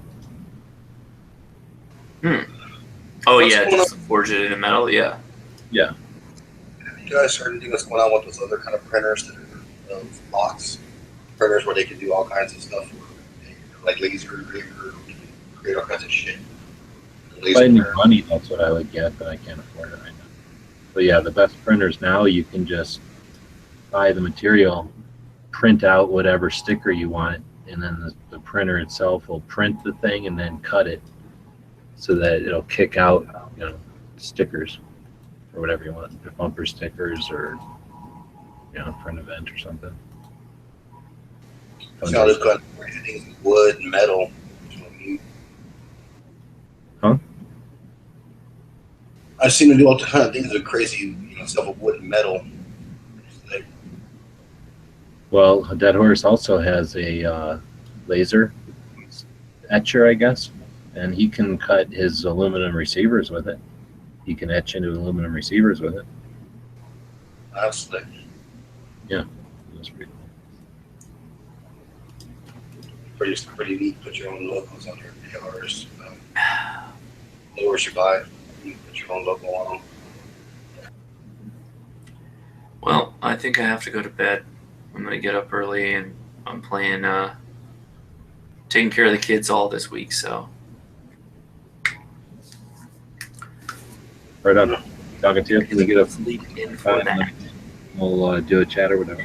Yeah, I'm gonna send you an email tomorrow, and then let's work out some kind of schedule. It's gonna have to be. Let me think about it, because I can't do it when I would like to do it this week, but I'm watching the kids this whole time, so I can't really cut away because it's all random when that happens. When they take a nap, that's like there's no set time, I hear you. So, all right, man. Edge, take it easy. G-Webs, take it easy. Hey, are you going to be around at noon your time? I might, but I might be embroiled with screaming children. Send me the link regardless if you're doing your noontime chat. I'll send you the link, and if you're available Well, if they're sleeping or something, then jump in. I will do that. Yeah, it's noon's kind of hit or miss. They're either both going to be asleep or they'll both be awake and screaming bloody murder. So, yeah, send me the link and I'll try and hit it up. Right on. All right, man. Take it easy, guys. See ya.